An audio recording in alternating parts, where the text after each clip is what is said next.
Chapter 671. The child's eyes were gray and white, and his face was filled with indifference that didn't match his age. His entire being seemed to be born from the accumulation of 1,000,000,000,000 resentments, completely incompatible with the world around him. He looked at Chinyu and slowly repeated, "This is your home. If you don't stay here, where will you go?" Feeling the icy cold aura constantly invading his body, Chinyu knew that it was impossible for him to escape. After a brief silence, Chinyu landed on the ground. He stood across from the child and earnestly looked at him. "Are you me?" This question was strange, filled with absurdity and incredulity.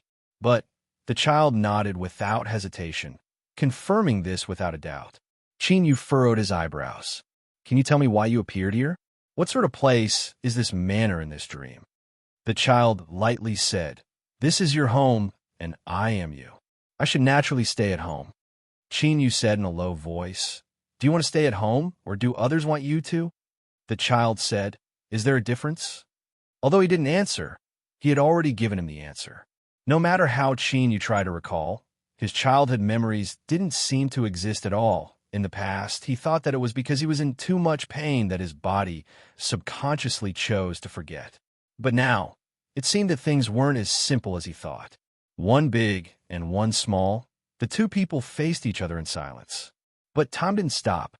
In the Dreamland Manor, it began to break apart piece by piece. It was like a jigsaw puzzle that was being broken apart. With the two people in the courtyard as the center, it began to collapse and disintegrate from the edges. Then, it fell into eternal darkness, as if its life had been exhausted and it would be better to die in the end. Chinyu's pupils shrank. He had a premonition that once this darkness spread and swallowed him up, death would arrive. The child muttered, "Everything should end now." He closed his eyes, giving off a feeling of relief, as if he had put down a great burden on his mind. Kacha! Kacha! Kacha! The broken dreamland world collapsed. There was no earth-shaking momentum or sound, but when that tiny sound entered one's ears, it was even more terrifying. Chinyu was also afraid, but he knew that at this moment, fear had no effect on him. Taking a deep breath, he looked at himself in front of him. His childish facial features were filled with the vicissitudes of life. It was as if he had experienced countless sufferings and was filled with disgust towards the entire world amidst the pain and torment. Chinyu was well aware that the reason he had fallen into this hopeless situation was because of this world-weary little figure in front of him. But at the same time, his only chance of survival was also with this himself. "I don't know what you've experienced or why you're here, determined to kill your future self. But I want to tell you that I'm not willing to die like this. No, to be more precise, I firmly believe that I can live on to recover the memories I lost when I was young. And perhaps you have." These words seemed to touch the child's heart. He suddenly opened his eyes, and the grayish-white color in them became even more intense. A chill flowed out from between the lines. "Do you think that having these memories is a wonderful thing?" The surface of Chinyu's translucent body was instantly covered in frost. A bone-chilling cold stabbed into his body like iron needles, bringing with it endless pain. But joy rose in his heart. The little child, just now, was clearly prepared to welcome the arrival of death. Only by angering him and stirring up his emotions would he be able to find a chance to change his mind. "Even if those memories aren't beautiful, they belong to me, so no one can take them away. And even if they do, they must return them to me untouched and pay the price for doing so." The little child coldly sneered. "How childish. Do you think you're already very strong right now? In their eyes, you are nothing more than a strong ant. An ant will always be an ant. No matter how strong you are, they can still easily crush you with a finger." He looked at Chinyu, his gray eyes revealing a penetrating light as if he could see through everything. "I know you want to move me, but give up. Wait here for your death to arrive and put an end to all of this preposterous nonsense." Chinyu's heart shrank. He knew that this was his last chance. If he couldn't move the little child, he would inevitably welcome death. He roared out loud, "Since you want me to willingly welcome death, then why do you want me to experience the same dreamland over and over again? Or Let me explain it even more clearly. Why do you want me to live for so long? If the goal of this strange dreamland was to kill him, then it could have been done from the start and there was no need to wait until now. Then there must be an accident in the repeated dreamland, and this accident could only be the little child in front of him. Chin, you couldn't figure out why the little child would send him to his death in the end if he had helped him live. The little child had no expression. You think too much. He closed his eyes, no longer speaking. Chin Yu's heart was heavy. Had he failed? Or perhaps he had guessed wrong. But thinking about these things was meaningless. Looking at the dreamland fragments that were constantly disintegrating in all directions, Chin Yu stepped forwards. Perhaps you have already accepted your fate and no longer wish to struggle. But that doesn't mean I will die because of this. This world is too vast, and I have never seen it all. This world is so beautiful, and I have countless things I care about. I will not die. I absolutely will not. Bang! As if he had struck an invisible barrier, Chin Yu's translucent body fiercely trembled. It twisted and rippled. Within these ripples, his body became increasingly transparent, as if he had lost a part of his strength. But Chin Yu didn't stop. He continued to attack the barrier. Bang! Bang! A low and deep sound spread through the shattered dreamland. It echoed again and again, as if it would never stop. But this sound was weakening little by little. This was because Chin Yu's body was becoming increasingly transparent, like a faint shadow that could vanish at any moment. But his eyes remained firm. Even though the invisible barrier in front of him didn't tremble because of his strikes, it didn't shake at all. Again and again. Even though he knew there was no hope, he still wouldn't give up in the moment before death arrived. At some unknown time, the little child opened his eyes. His gray eyes looked at Chin Yu, who was like a moth flying into a flame. A complex look gradually appeared on his indifferent face. Even so, he didn't change his mind. There were many people in this world with tenacious and unyielding wills, but so what? Chapter 672. But at this time, the child's expression suddenly changed. He stared at Chin Yu, as if he had discovered something. The aura of the blazing sun. It's actually the aura of the blazing sun. This feeling can't be wrong. Can't be wrong. Suddenly, a ball of flame exploded in the empty, deathly still eyes. It was as if it had been ignited in the middle of a cold winter night. It spread wildly in all directions, as if it wanted to ignite the entire world. Those flames were filled with shock and excitement. However, even more than that, there was a hatred that was carved into their bones and could never be erased. He remembered everything that had happened back then very clearly. The cold and indifferent eyes on the two divine thrones, as well as the cruel and merciless final judgment. His aura swallowed the world, blazing like a great sun, because that person was a supreme existence that wielded the power of a blazing sun. It was precisely because of this that he was willing to accept his fate and give up all attempts at revenge, because what he had to face was a peak that he could never surmount. Standing in front of him, there was only fear and reverence, as well as a tremor that came from the bottom of their hearts. But now, the child could feel a similar aura from Chin Yu's body.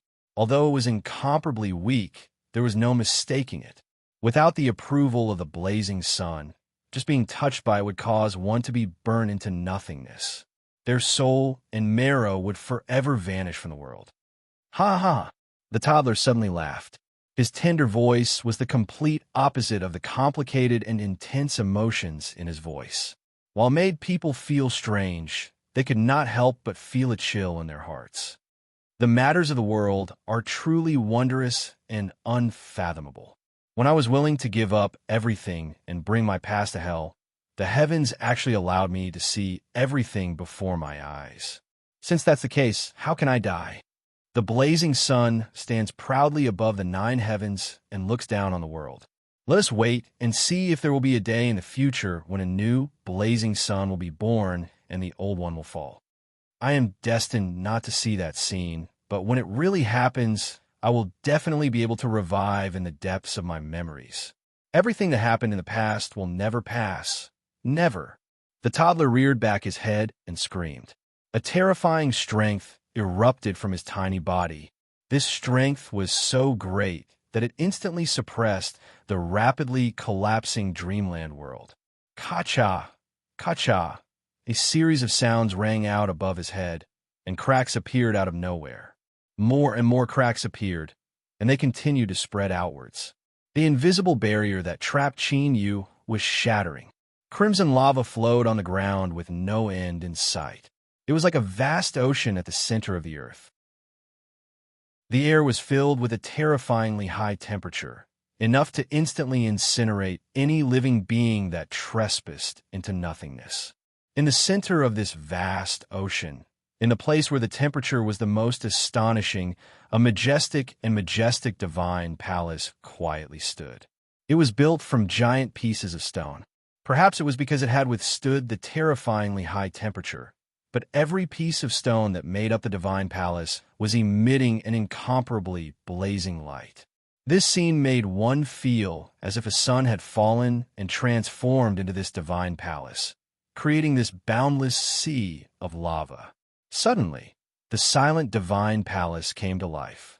The tranquil sea of magma began to violently tumble about, emitting soul-shaking roars. In the center of the divine palace, at the source of all light and heat, a pair of eyes slowly opened. Unlike the scorching heat of the outside world, it was icy cold inside. This was a pair of incomparably beautiful and narrow eyes. They were like two stars, able to make one feel endless beauty. But the icy cold they contained was enough to cause all living beings in the world to feel fear, or perhaps they didn't even have the chance to feel fear. When they saw these eyes, they had already fallen into destruction. "You haven't died yet?" A calm, gentle voice resounded in the fiery divine palace. Every word was filled with an unparalleled will. In this world, there is a transcendent existence that could be called law with a single word. To put it simply, if they wanted you to die, you would undoubtedly die. The master of this flame divine palace hidden deep within the sea of magma just happened to be one of them. Holy Emperor Palace. Standing in front of the bed, solitary Westgate and Yama, who were resisting the icy cold that seeped into their bones and souls, widened their eyes. An inexplicable fear rose up in their hearts without warning. In the next moment, the space in front of Qin Yu twisted. Within this distorted space, a pair of eyes appeared. They were slender and beautiful. Just looking at them caused one to instinctively think of countless beautiful words. But the icy cold within revealed a callousness that even if 1,000,000,000 lives were exterminated in the world, it wouldn't be able to shake them in the least. Puff! Puff! Solitary Westgate and Yama both spat out a mouthful of blood. Their hearts were filled with shock. This was just a pair of eyes, yet the phantom had directly wounded them. Moreover, it was clear that the target of these eyes was Qin Yu, who was lying on the bed. The damage it did to them could only be considered collateral damage. But it was because of this that they were all the more terrified. Just the shockwave from this pair of eyes were enough to roll over a supreme being of the world. Just how powerful was the owner of this pair of beautiful eyes? They were an existence that surpassed all imagination. Dreamland world. The young child seemed to sense something. A formidable strength erupted from his body, rising once more. On his young face, his eyes stubbornly stared at the heavens.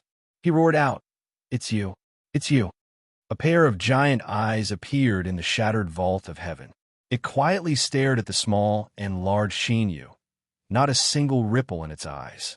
But some invisible yet formidable will had already arrived. The stagnant dreamland world began to break apart once more, and at an even faster speed.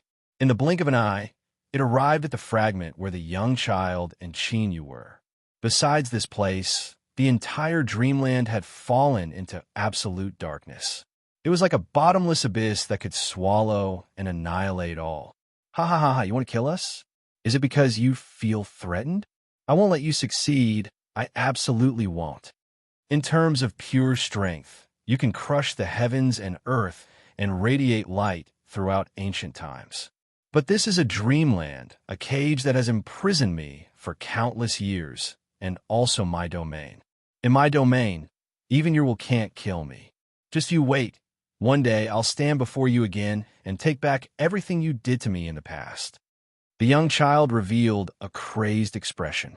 His body began to burn, but the blood-red flames didn't contain any heat at all. Bang! Like an exploding nuclear bomb, it formed a visible impact of blood-red energy. It swept out in all directions like a tsunami, submerging the giant eyes. At the same time, an invisible bubble wrapped around Qin Yu's nearly transparent figure. Beneath the impact of the blood-red energy, he instantly left the dreamland world. Chapter 673. Within the sea of magma, within the divine palace that seemed like a falling sun, the master of those beautiful eyes suddenly closed her eyes. After several breaths of time, a faint sigh echoed through the hall. "Is this fate that cannot be changed? As I thought, the will of the heavenly Tao cannot be replaced.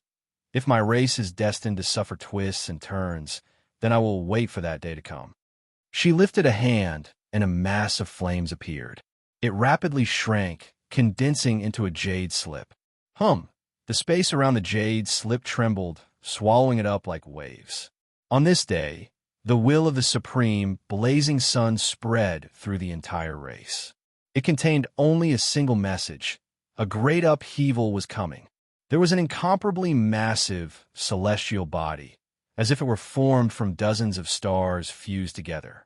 It was so massive that it cast a massive shadow on the back of the endless starry skies. On the sunny side of the celestial body, there was a mountain range that stretched out like a crouching dragon. A boundless aura flooded the world, and massive palaces and buildings sat atop the mountain range. In a grand hall at the head of the dragon, hundreds of figures were gathered. They sat on wide stone chairs, each one with a dignified expression. Everyone knows of the Lord's will. It seems that the matter we worried about the most has finally occurred. A deep and low voice echoed through the hall, emitting an endless, oppressive pressure. The master of the voice wore a blazing sun robe, and his long red hair was like burning flames. "I knew that scourges could not be allowed to live. We should have killed them all in the past to eliminate any future troubles. Tarnishing the bloodline of our race is indeed a capital crime, but her status is too special. I both agreed to in the past. Arguing about this is useless. Since the Lord has given us a warning, there will surely be a storm in the future for our race. With the Lord here, who in the entire world dares to touch our race? Even if that scourge hasn't died, he still won't be able to stir up any waves." The red-haired old man gently moved his walking stick. With a dull, thumping sound, the hall immediately fell silent. Our race has the protection of the blazing sun. Even after billions of years, we will not wither away. But if we can avoid this unexpected storm, that would be for the best. I propose that we send out the clan cleaners to search the entire world and find the source of that disaster and kill him. I agree. Demonic path, small world. Holy Emperor Palace. Qin Yu leaned against a soft couch, a soft blanket covering his body. His face was pale, and his aura was weak. Across from him, Solitary Westgate opened his eyes. His complexion was dignified. Just what did you experience while you were unconscious? To actually weaken his soul to such an extent that it's on the verge of collapse. Qin Yu smiled and shook his head.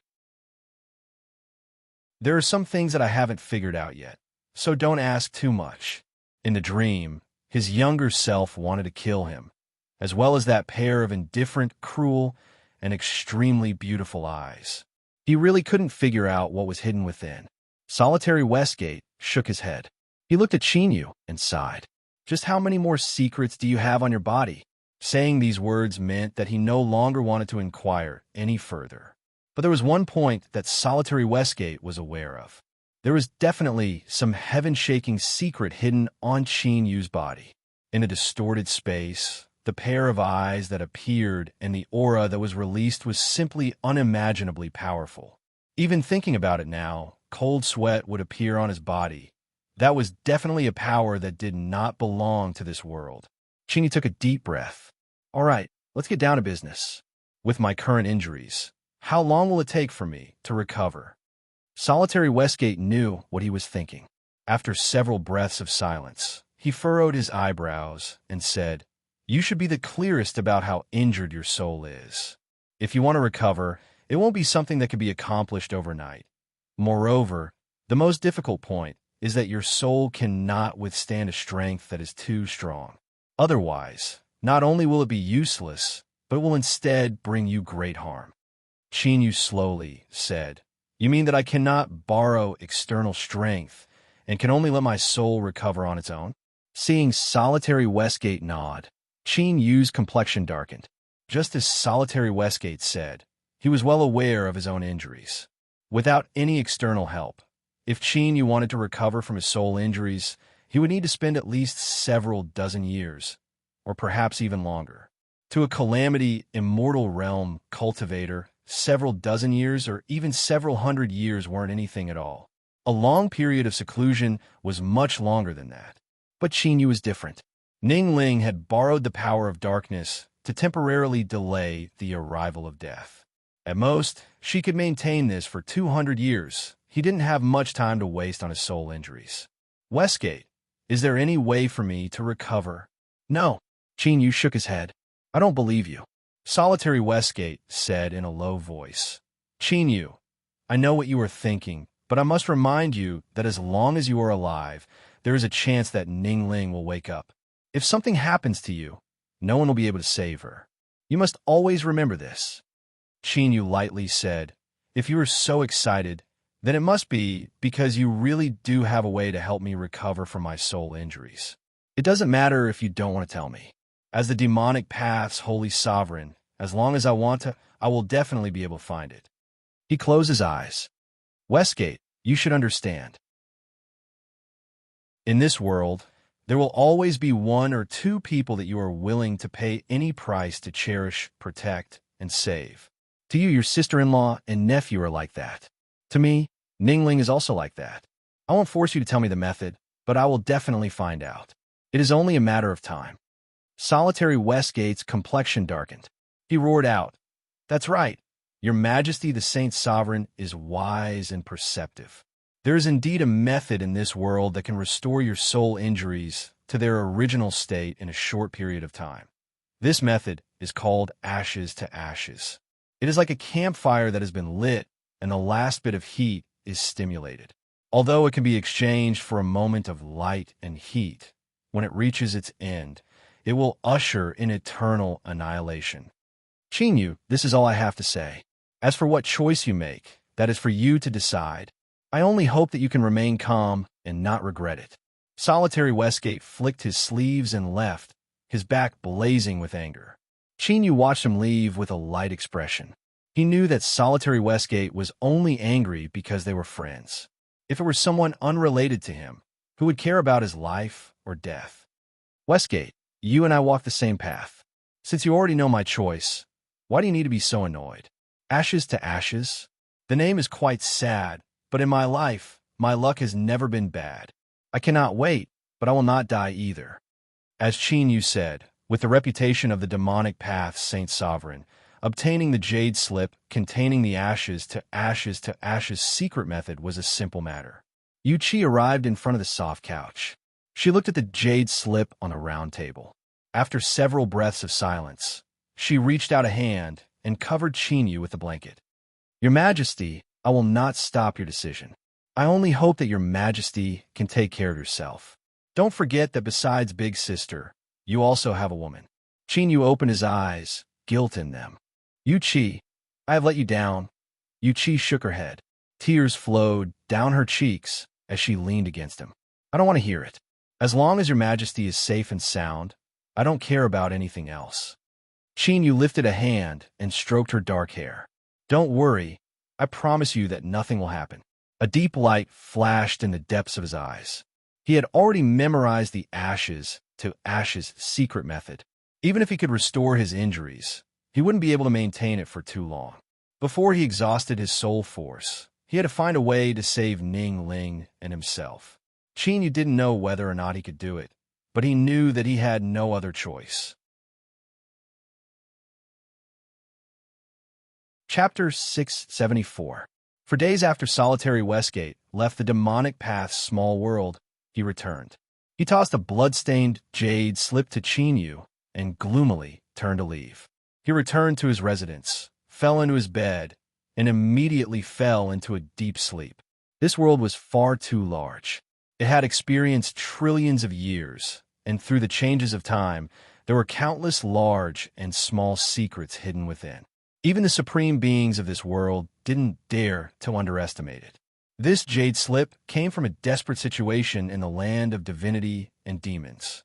Even with solitary Westgate's cultivation, he still had to pay a considerable price to obtain it. In particular, his current state was far from being restored to its peak. Chinyu looked at it. The jade slip hadn't dried up yet, and instead maintained a potent amount of blood. It was clear that its master was an extremely tyrannical existence. A touch of emotion appeared in his eyes, but Chinyu didn't say anything. Some things were best kept in mind. Suppressing these thoughts, he probed the jade slip with his divine sense. There wasn't the least bit of information within. Instead, an icy cold aura gushed out like flowing ice water. It poured into his mind, making his thoughts clear and bright. This icy cold aura automatically condensed into tiny runes that could only be sensed by the soul. They were like stars in the night sky, decorating his soul space. Runes appeared one after another, increasing in number. There didn't seem to be any pattern to them, but within his soul space, the temperature began to gradually fall. This so-called temperature was only a description. To be more precise, it was a powerful, imprisoning aura. It wasn't a restraining or suppressing aura, but a layer of isolation. It was like a flame needing to come into contact with air in order to burn. Similarly, with this layer of isolation, the speed at which Chinyu's soul force burned would be greatly reduced. Chinyu opened his eyes, a bit of joy in them. With this imprisonment, he could last for at least another 10 years. If he didn't recklessly use his soul force, he might be able to last even longer. He stood up and left. First, he looked at solitary Westgate's condition. He was still in a deep sleep. Although his aura was a bit weak, it wasn't too much of a problem. After a good night's sleep and some rest, he should be able to recover. Chinyu looked up at the bright skies and revealed a thoughtful look. Before solitary Westgate woke up, he could make other preparations ahead of time. He stepped out and appeared in Yuchi Palace. He smiled at her and said, "I'll bring you to see some acquaintances." Grabbing her, he moved and arrived within the sphere of influence of the Dark Knight demon region. His divine sense broke out from his body and swept out, instantly locking onto a familiar aura. However, Chinyu looked up towards the depths of the Dark Knight demon region. There was a deep darkness there that was as thick as ink and emitted an icy cold aura. Without a doubt, this darkness should be where the Dark Knight divine seat went into seclusion. He didn't know why, but he could feel a trace of ruthlessness here. He frowned and looked deeply into the darkness. Then he flicked his sleeves, and the rules around him twisted, completely concealing his and Yuchi's auras. In the darkness, the goddess of the night closed her eyes, concealing the hatred in them. Ashes and ashes. Chinyu, you absolutely cannot die early. I will personally take revenge for everything you have done. The low growl echoed in the darkness. In a dim hall, Shan Wugu's eyes flashed open.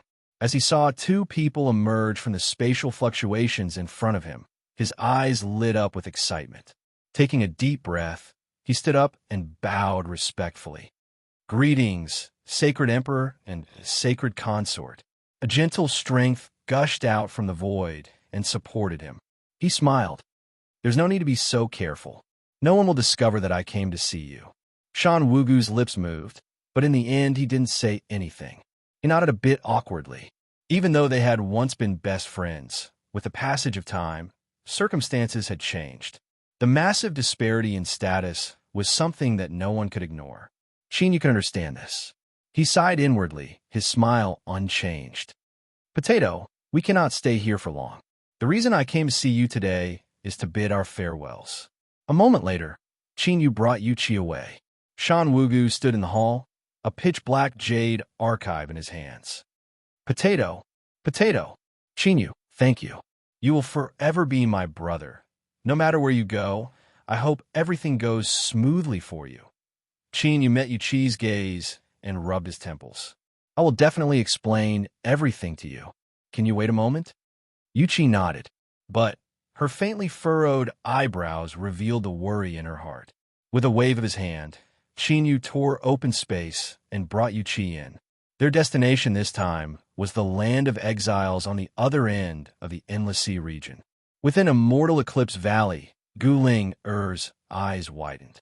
Big brother Chinyu. With a cheer, she threw herself into his arms like a swallow returning to its nest. Chinyu smiled. This time, Big Brother will bring you to the land of divinity and demons. 2 days later, Guling Pil Crucible, Taoist Wang, Jiang Li, and the others all followed Chinyu into the small world of the demonic path. After the destruction of the immortal sect, looking at the entire land of divinity and demons, the demonic path was invincible. Even with the Chu Empire as the leader of the 5 countries, they could only remain passive. Now that they arrived, there was no longer any danger. After everyone was settled, solitary Westgate finally awoke. He opened his eyes and saw Chinyu brewing tea in his room. He frowned and slowly sat up. What do you plan on doing next? Chinyu didn't stop brewing tea. He lightly said, as you think. Solitary Westgate let out a long breath. As I thought, you wanted to take this step. He hesitated for a moment before finally sighing. Chinyu didn't hesitate. When he used the ember ash flying technique, he had already guessed what would happen. Now, he only received confirmation. Chinyu picked up the pot and poured some water. He gestured with his hand. Westgate has helped me many times. I don't know if I'll be able to return, so I will use this cup of tea to express my gratitude. Solitary Westgate sat down and sneered. You want to send me away with a cup of tea? Chinyu, don't forget your promise. My wife and children are waiting for you to help revive them. Chinyu's expression was calm. I naturally don't want to die, so I invited you to drink tea to express my gratitude. I also hope to obtain your help once more. Solitary Westgate had no expression. Are you sure that I can help you in this matter? Chinyu shook his head. I can't be sure, but I have some confidence. The reason? You seem to have known a long time ago that this world isn't the only one. Solitary Westgate was silent for a moment. Your thoughts are truly meticulous. You should have been paying attention to this matter for a long time. Chinyu didn't deny it. He earnestly said, in these past 2 days, I have searched through the ancient texts. Although I've found some clues, I haven't been able to find the exact method to step out of this world. Westgate, if you know something, please tell me. That's right. His next plan was to step out of the land of divinity and demons and enter an even vaster world. Only like this would he be able to find a way to restore himself before he suffered a backlash from Yu Fan's flying ashes. Only then would he be able to save Ning Ling and the child in her womb for the next 200 years, allowing them to safely survive and no longer suffer. Solitary Westgate was silent for an even longer period of time. The hall fell silent for a long time before it was broken by a sigh. Chinyu, you're the first person in this world to know of this secret. Yin Yang and I are not living beings of this world. Many years ago, there was an accident that caused us to arrive here. He looked up at the nothingness in front of him. His eyes glazed over as he fell into his memories. My and Yin Yang's homeland is a world completely different from the land of divinity and demons. There are no immortal or demonic Tao techniques there, nor are there any demons or monsters. Rather, it is a different path of evolution that we call science and technology. Can you imagine that a group of weak and ant-like beings can also fly into the heavens and dive into the earth, explore the seabed, and even travel through the highest heavens? When the road of science and technology came to an end, all sorts of terrifying weapons of mass destruction appeared one after another. They were incomparably powerful and could similarly destroy the heavens and earth. When I first arrived in the land of divinity and demons, Yin Yang and I were scared witless. Luckily, The luck of those who crossed over here was very good. We inadvertently found the inheritances of a powerful ancient civilization and became the so-called God-Eater clan. We also had a heaven-defying cultivation talent. I originally thought that this would be similar to those in novels or television dramas, a magnificent counterattack of the lowly. But while I guessed the beginning, I didn't guess the ending. When I was at my most proud, Yin Yang and Ning were murdered and left me. Solitary Westgate shook his head and laughed at himself. I've gone off topic. I don't think you have much interest in these things. So let's get to the main topic. In the past, when Yun Yang and I entered the land of divinity and demons, we were in a terrifying mystic realm.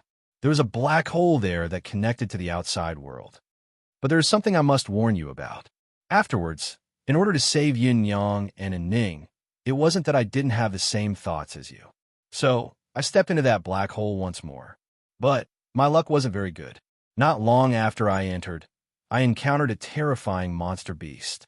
If it weren't for a sudden eruption of a swallowing strength that pulled it into the turbulent flows of space, I would have already been buried there. Chinyu frowned. He said in a low voice, "This black hole isn't just connected to your original hometown." Solitary Westgate nodded. "That's right. The black hole that entered the land of divinity and demons is only one of the exits. Afterwards, I carefully tried several more times and finally determined that this black hole can connect to multiple worlds.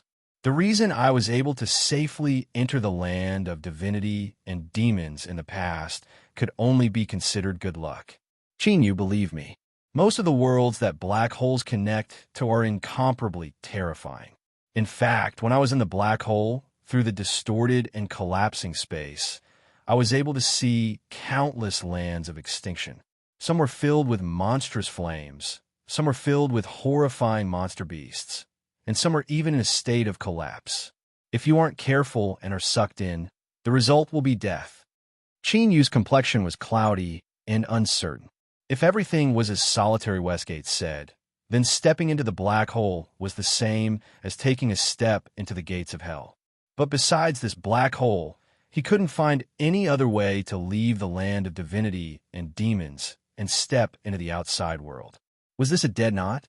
Solitary Westgate earnestly said, "Chinyu, I hope that you can consider this carefully. If there is any other way, it is best not to step into this black hole." Chinyu was startled. These words of exhortation had exposed his current situation.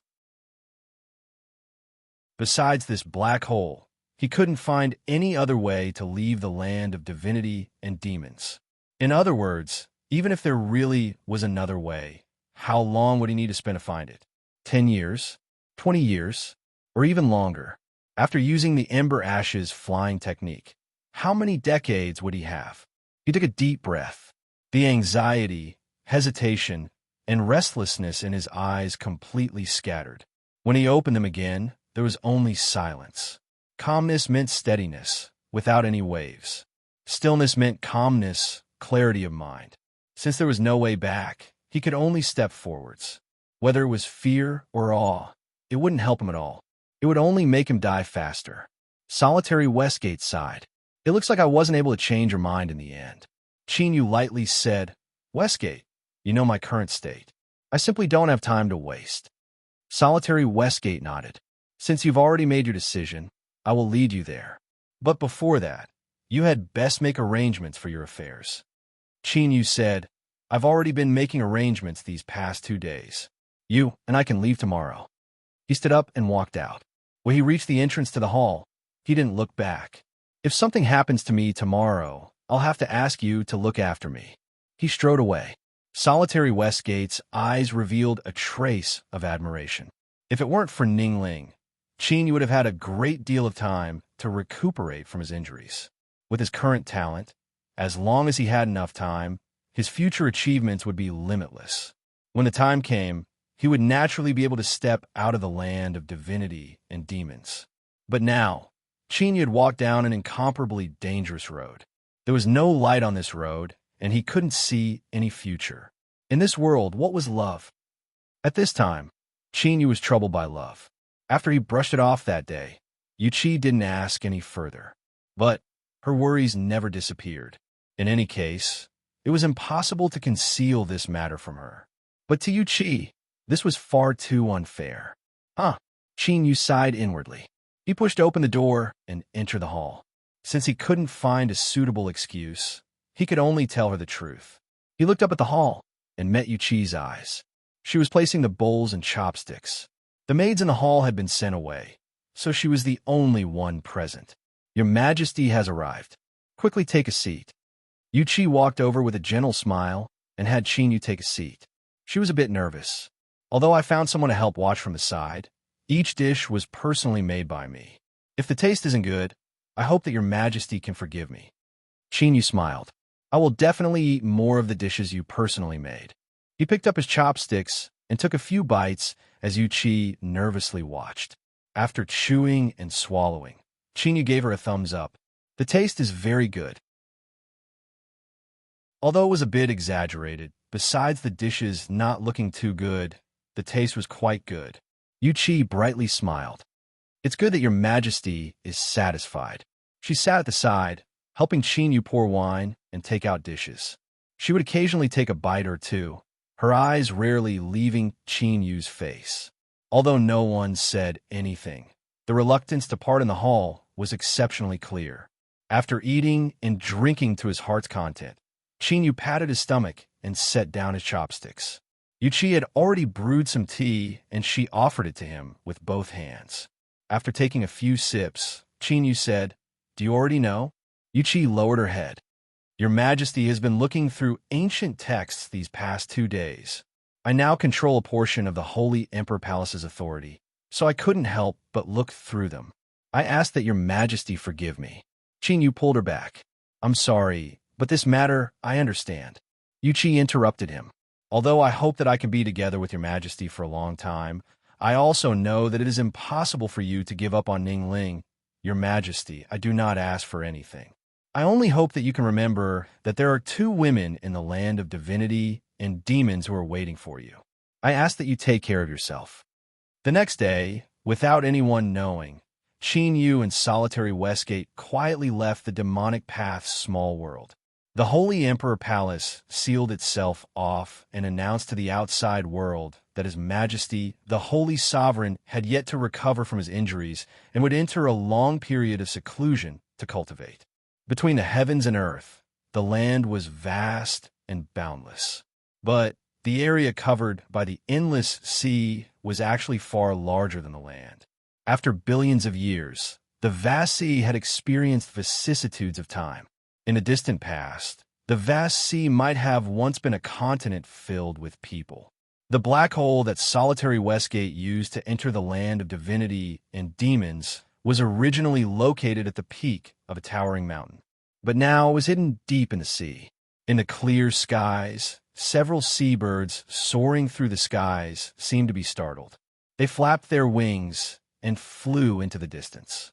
In the next moment, space twisted and Solitary Westgate and Qin Yu stepped out. Looking down at the sea, Solitary Westgate said in a low voice, "We've arrived."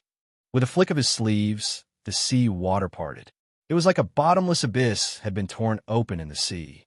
Qin Yu nodded. "Let's go." Whoosh, whoosh, the 2 of them instantly flew in. The sea water parted to the sides. With a loud rumbling sound, the sound shook the heavens and earth. The light coming from above became increasingly weak, and the surroundings gradually fell into darkness. But to the supreme beings of this world, pure darkness was meaningless. They could clearly see everything beneath the sea. Whoosh! The sea water suddenly broke apart, and a giant sea beast drilled out. It roared. "This is the territory of the Lord Supreme. No one is allowed to enter." A terrifying aura erupted. It was actually much stronger than that of an ordinary calamity immortal. Solitary Westgate stopped. He lifted a hand, and a rune appeared between his fingers. In the darkness, it released a faint blue light. The great beast instantly restrained its aura, and its massive body fell to the ground. Its voice was incomparably respectful. "Humble guard greets the Lord Supreme." Solitary Westgate lightly said, "I never thought that after so many years, you would still be guarding this place." The great beast said, I will follow the Lord's will for the rest of my life. I will not dare to slack off in the slightest. Solitary Westgate nodded. Very good. Lead the way and bring us to the place you are guarding. The great beast roared. It swung its tail and tore through the sea water, howling as it dove to the seabed. Solitary Westgate met Qin Yu's eyes and said, "This great beast is called Leviathan. I inadvertently saved it in the black hole. In order to repay me, it has guarded this place on its own initiative. After so many years, I never imagined that it would still be here." Qin Yu's eyes flashed. He suddenly said, "Leviathan, you managed to come out of the black hole alive. Just what dangers are inside?" The great beast turned its head, its giant eyes staring at Qin Yu. "You want to enter the black hole?" Qin Yu nodded. The great beast sneered. In the past, even the Lord Supreme only narrowly escaped with his life. "If you enter, you will undoubtedly die." Solitary Westgate shouted out, "How insolent! Do not be rude to His Majesty the Demon Sovereign. The Demon Sovereign is in existence on the same level as me. His absolute strength is even above mine." Leviathan hurriedly lowered its head in apology, but it still said, "I am speaking the truth. If the Demon Sovereign is your friend, you should have stopped him." Qin Yu said, "Leviathan, how about we make a bet? If I don't die after entering the black hole, then you will be the mount of my future child. How about it?" Leviathan was stunned. Qin Yu laughed. "If you don't speak, then I will take it as you tacitly agree. Westgate, be our witness." Leviathan.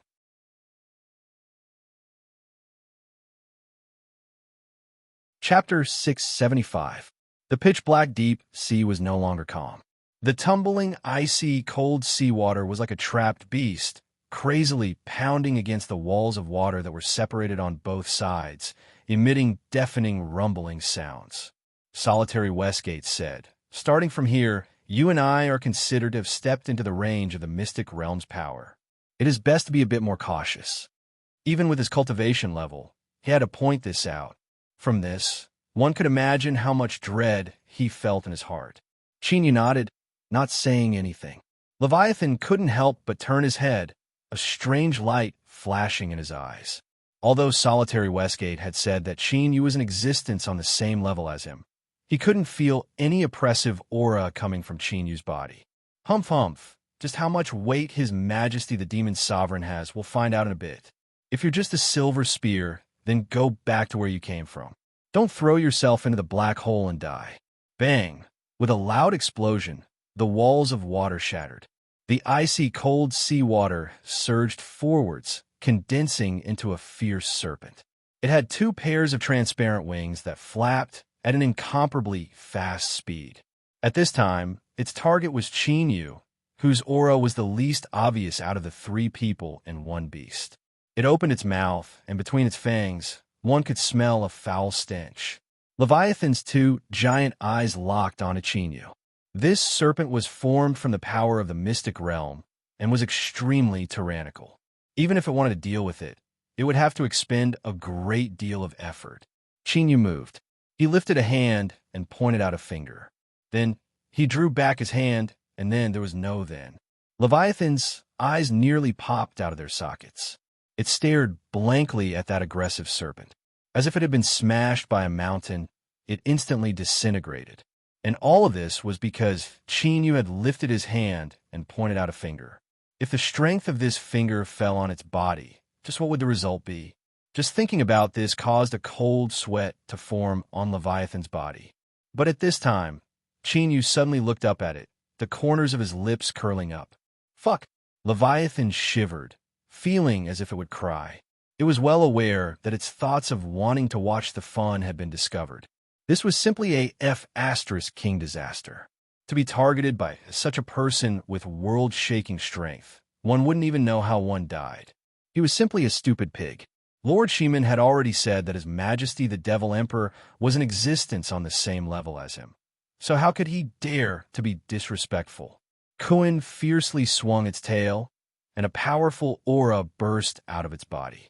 Its deep voice was sonorous and powerful. "Two lords, you don't have to waste your energy on this. This little one will open the way for you." It moved its body with all its might, crushing everything in its way and shattering the power of the arcane realm that was spreading out. Your Majesty, the Demon Emperor, people say that it is a great thing to know one's mistake and change for the better. Please be magnanimous and let me off this time. With the Kuan beast leading the way, Xiao Chen's speed increased greatly. He continued to descend, and when he passed through an invisible barrier, the roaring of the sea disappeared. A verdant mountain range, overflowing with vitality, appeared in his line of sight. It lay at the bottom of the deep sea and stretched for tens of thousands of miles without end. Birds soared above the mountain range, and deep roars of beasts could be heard from time to time in the dense forest where no one could be seen. If he didn't see it with his own eyes, he would find it hard to believe that tens of thousands of miles beneath the deep sea actually existed such a mountain range filled with vitality. It was like it possessed some sort of invisible power. Whether it was in the deep sea or beneath the great sun, it could maintain its original appearance. Feeling the tyrannical aura of the Kuan beast, a thunderous roar exploded in the mountains. Kuan, you actually dare to come back? Then don't leave. Stay here and be my dinner. A mushroom cloud soared into the sky. The mountain range below loudly collapsed, and countless thick trees were shattered into powder by the formidable strength. A massive shadow passed through the mushroom cloud and leapt into the air.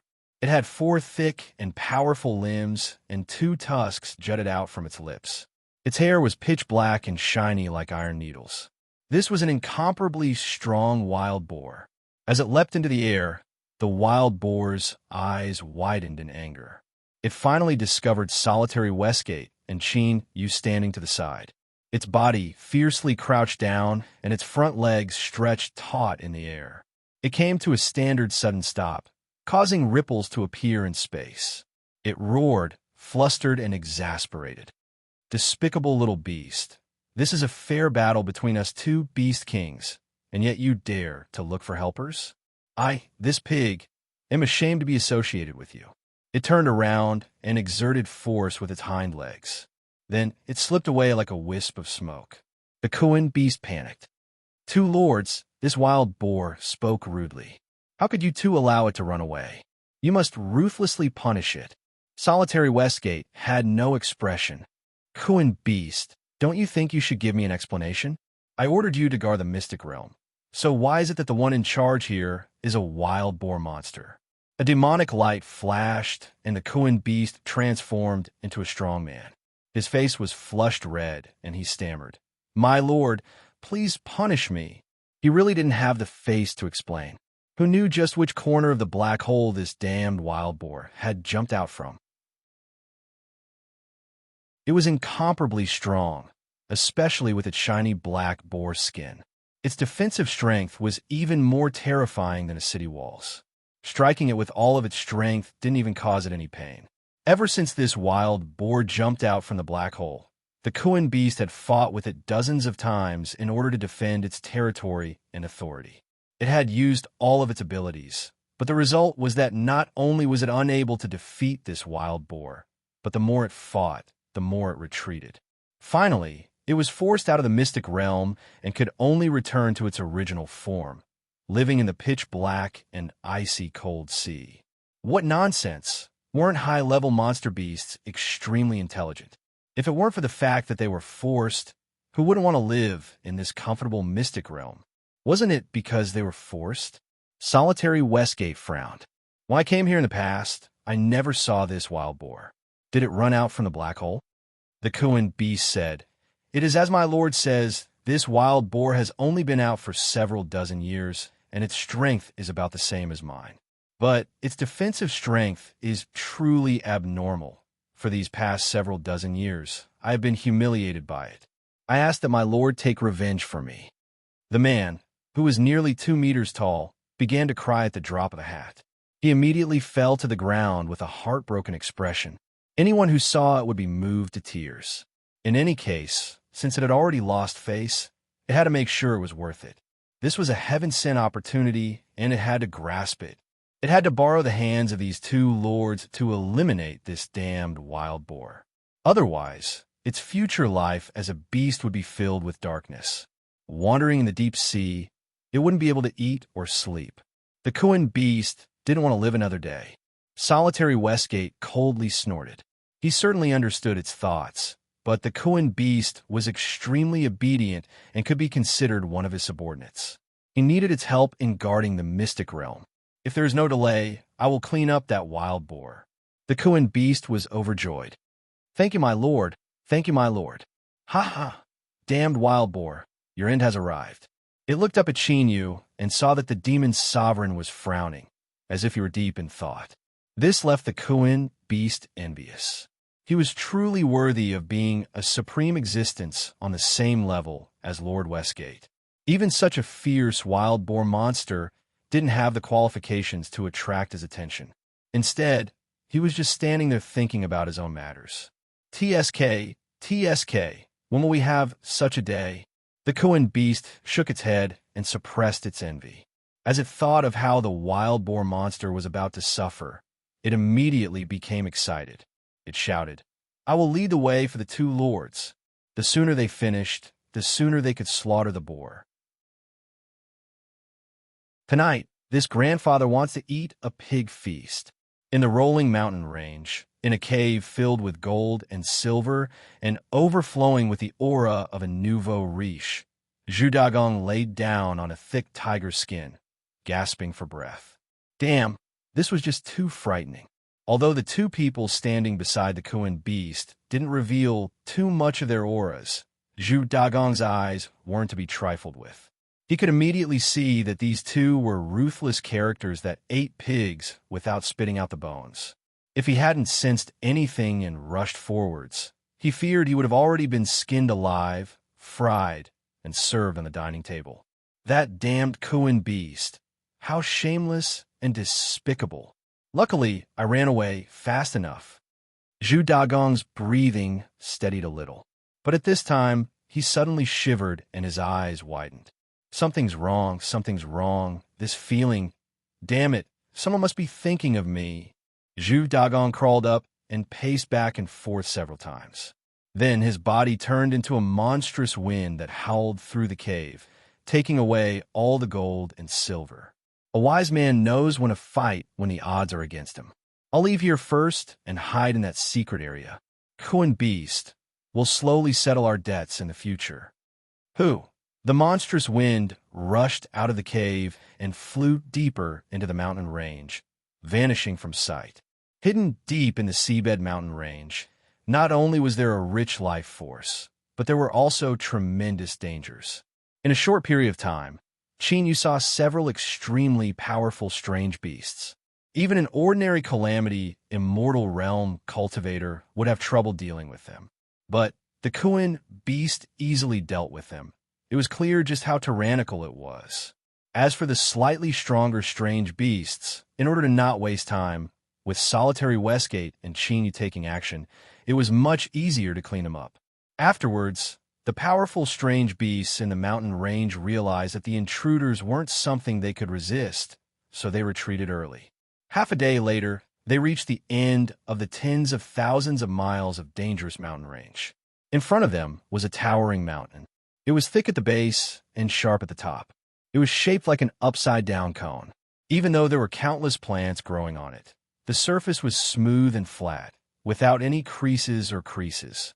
With just a glance, one could determine that this mountain range wasn't formed naturally, but was refined by someone. Solitary Westgate said, I also suspect that this mountain range itself is a refined treasure. Unfortunately, I haven't been able to find a way to subdue it. The spatial black hole is at the summit.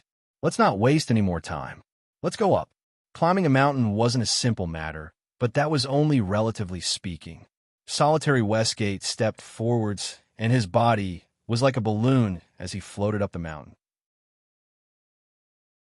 As for Chinyu, he kept his feet firmly planted on the ground. He climbed up step by step. Although his pace didn't seem fast, he steadily followed behind. The Kuin beast had a look of envy in its eyes. It couldn't accomplish such a difficult movement, so it obediently reverted to its original form. Relying on its great strength, it rumbled all the way up, filled with momentum. The mountain peak was shaped like an upside-down cone. The higher it went, the thicker the air became. It was like an invisible glue tightly wrapping around its body. Every step forwards required a great deal of strength. Moreover, what left Yu feeling even more fierce was that deep and low syllables echoed out from the depths of his heart with every step he took. Thump, thump. It was as if he was a drumstick, and the smooth mountain peak beneath his feet was a giant cowhide drum. These short syllables were deep and heavy, possessing a formidable penetrating power. They were like great waves that constantly impacted the mind. The Kuan beast's eyes widened and it gasped for breath. Fatigue was one thing, but the more important reason was that it was resisting the rumbling in its heart. This sort of feeling was like millions of gongs and drums were beating in its mind at the same time, stimulating it to the point of wanting to explode. Its eyes fell on solitary Westgate and Chinyu. One floated up, and the other was calm and dignified, neither of them seeming tired at all. Even if one disregarded their cultivation bases, the two of them had already tempered their minds to an extremely shocking level. TSK. They were trapped in such a low-level world, and yet they could reach such heights. If they were to enter a higher-level cultivation world, their achievements would be unimaginable. The mountain peak was high, but no matter how far it was, as long as they kept moving forwards, they would eventually reach it. 2 hours later, just as the Kuan beast was about to collapse, they finally arrived at the mountain peak. It was a sharp point, but this point actually contained infinite space. Stepping in, the space in front of them immediately twisted.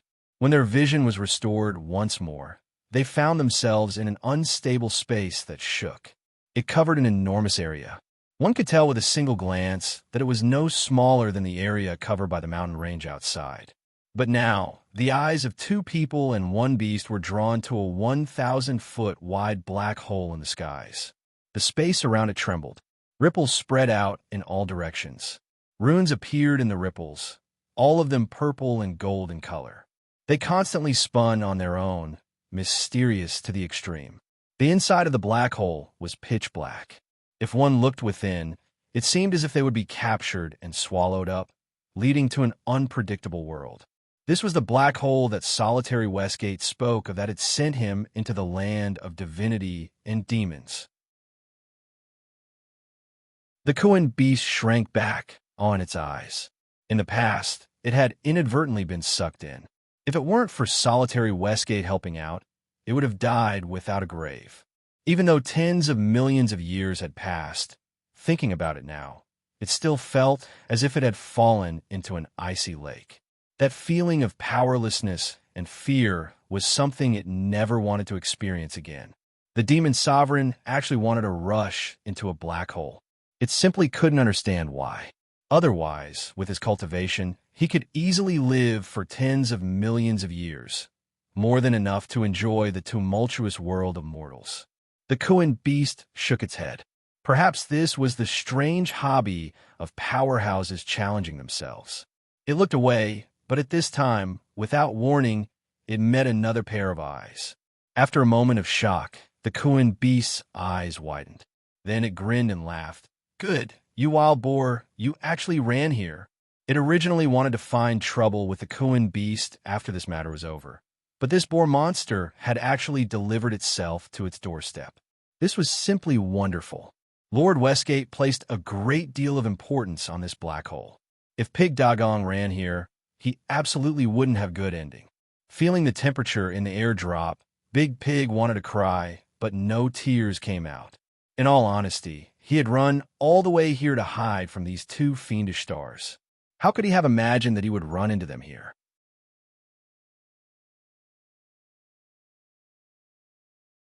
Chapter 676. Solitary Westgate's face was like water. "Evil creature, I originally wanted to leave you alive and guard the mystic realm with the Leviathan beast, but I never thought you would dare to run here and act so insolently. How could I allow you to do this?" The infinite heavens and myriad worlds were vast and boundless. This black hole was his only chance to return to his homeland. Solitary Westgate had promised his wife and son that once they revived, he would find a way to bring them back. With this promise, He placed even more importance on the space black hole. For this wild boar to run here to seek shelter, that could be considered touching on solitary Westgate's reverse scale. Bang! There was a loud bang in the void, and a majestic force suddenly erupted, sending the wild boar demon flying and crashing heavily onto the ground. The earth rumbled, and a terrifying crater appeared. The wild boar monster cried out miserably, "My lord, please spare me. Please spare me." His eyes were filled with pleading and fear, causing people to subconsciously feel pity for him. The Kuan beast grinned. Although it hated this wild boar to the bone, they were both beast kings. Seeing it fall to such a state, it couldn't help but feel complicated emotions. Chinyu faintly smiled.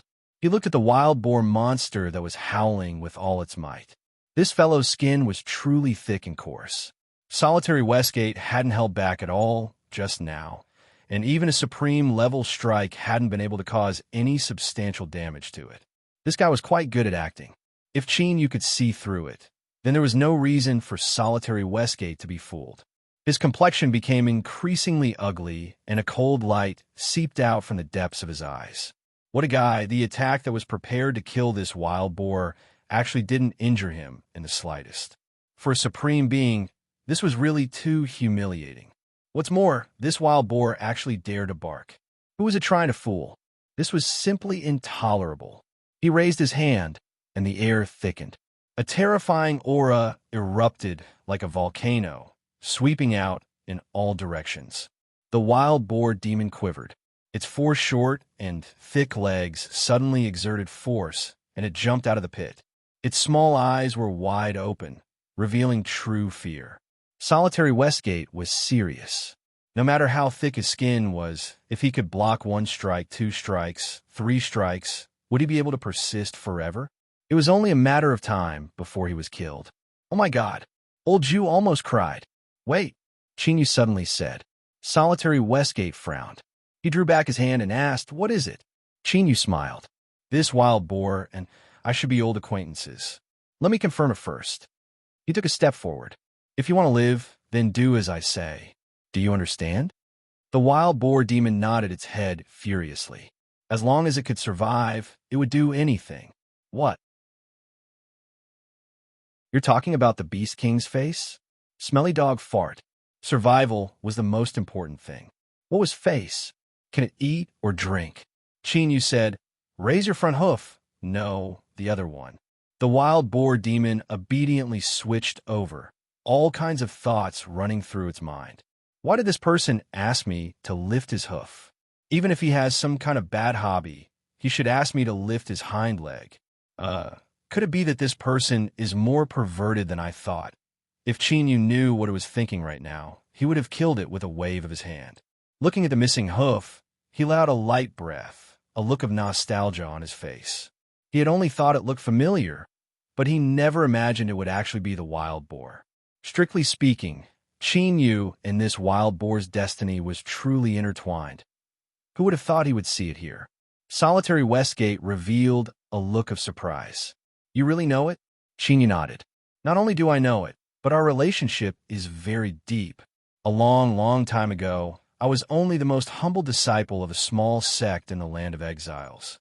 But thanks to this pig, I was nearly beaten to death. Afterwards, it was this pig that saved my life and even helped me obtain a lucky chance that changed my destiny."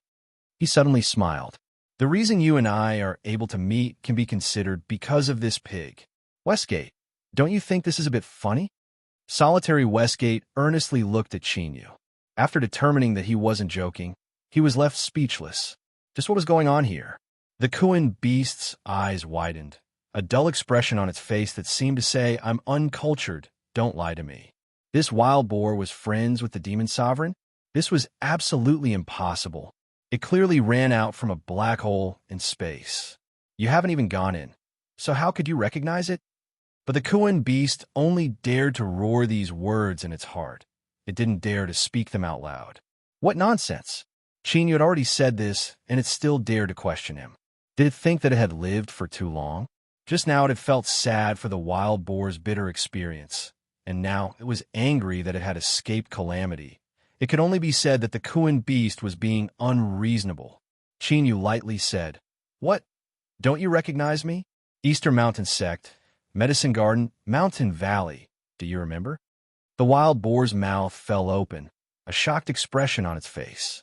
It certainly wouldn't forget the most thrilling scene of its life as a pig. It was just that Chinyu's aura had been too strong, so it didn't dare to think in that direction. Now that it was pointed out by Chinyu, although he had changed a bit, he still looked like that thin and weak youth in its memories. "It's you. It's really you. You are. Chinyu." Chinyu nodded. "That's right, it's me." The wild boar suppressed its shaking heart and squeezed out a smile. "Ah, I never thought that you would have today's achievements. We are old acquaintances, and it wouldn't be an exaggeration to say that we are friends who have gone through life and death together. Today was all a misunderstanding. Lord Chinyu, please help me explain things and be magnanimous enough to let me go." Chinyu said, "In the past, you nearly killed me, and then you saved me once more. The grudges between us are settled, and we can't be considered old acquaintances. If you want me to save you today, then honestly answer my questions. If you dare to deceive me, then I won't stop this person from attacking you." Solitary Westgate coldly snorted, shaking Zhu Dagong's heart. He quickly expressed his stance. "I will definitely speak my mind, and speak my mind." Chinyu said, "Very good. The first question is, why did you come out from this black hole in space?" Zhu Dagong scowled. "I don't know. I really don't know. That night in the past, after I killed someone and ran away, I don't know how I was swept away by shattered space. When I woke up again, I had arrived in another world. That was a world where pigs ruled and wild boars were revered. I was recognized by that group of wild boar elders as a descendant of the Pig King's bloodline, and in my confusion, I became the heir to the throne." As he spoke, a nostalgic look appeared on his face. Those days of the past were truly memorable. All sorts of beautiful pigs were at his beck and call, and he had food and clothes at his fingertips. Moreover, a large group of wild boar elders forced him to eat all sorts of heavenly treasures every day. His cultivation rose by leaps and bounds, and he was so happy that snot bubbles came out his nose. Unfortunately, some pigs rebelled, and I was forced to flee. That damned wild boar divine artifact had a problem at a critical moment, and I was sent into the turbulent flows of space. Luckily, my flesh was thick, and I managed to escape alive. Then, I came here. Chinyu furrowed his eyebrows. "Wait a minute. Tell me, how did you manage to leave the black hole alive? Is your flesh thick?" Looking into Chinyu's eyes, Dagong Pig suddenly had a foreboding premonition. But he didn't dare to lie. He could only brace himself and admit it. Solitary Westgate suddenly said, "How long did you take to leave the black hole?" "Humph. I cultivate supernatural powers, so I can distinguish between truth and falsehood. You had best not speak nonsense, otherwise I will skin you alive and dry you to make jerky." Dagong Pig shook and began to cry. I used around 20 days. It's true, I'm not lying. It was too terrifying inside. I almost died several times. People say that those who survive a calamity are destined for good fortune, but I still haven't enjoyed my blessings yet. I don't want to die. Solitary Westgate sucked in a deep breath. "You said that you rushed through the black hole for 20 days. His burning gaze caused Dagong Pig to shiver even more fiercely and his tears to flow even more violently. But he didn't dare to not answer. Yes. Solitary Westgate looked at Chinyu, his eyes filled with emotion. "Your luck is really good." He didn't need to speak clearly to understand the meaning. Chinyu smiled. "I've always been a lucky person." He coughed. "There are two paths.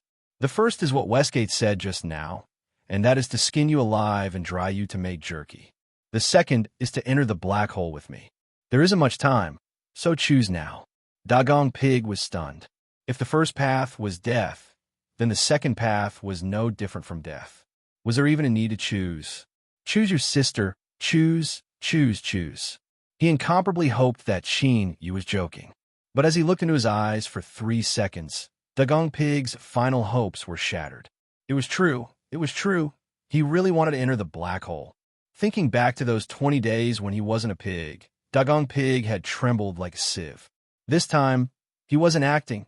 He was truly afraid. He had an impulse to curse at Yu and then die. In any case, he was going to die anyway, so why suffer so much pain? But this impulse only lasted for a second before it disintegrated in Dagong Pig's heart. His brilliant life as a pig had just begun, so how could he be willing to die like this? No, I can't give up. Moreover, after entering the black hole, I might not necessarily die. Although this bastard Yu's cultivation was tyrannical, there were too many accidents in the black hole. Perhaps he would soon kick the bucket.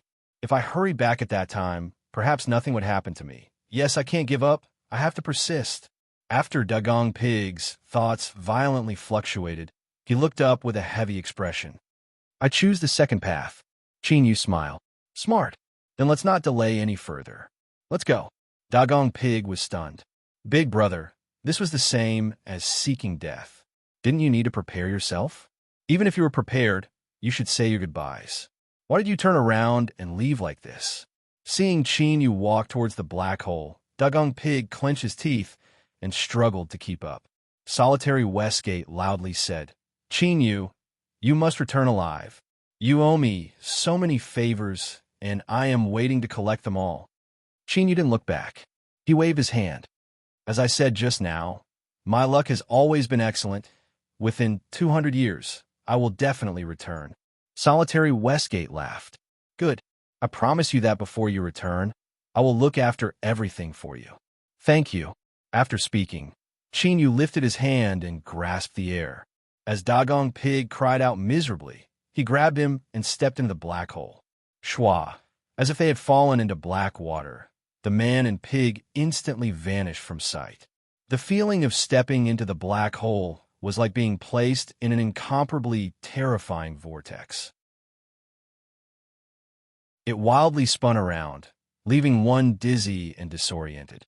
And what was most terrifying was the tearing strength that surrounded them.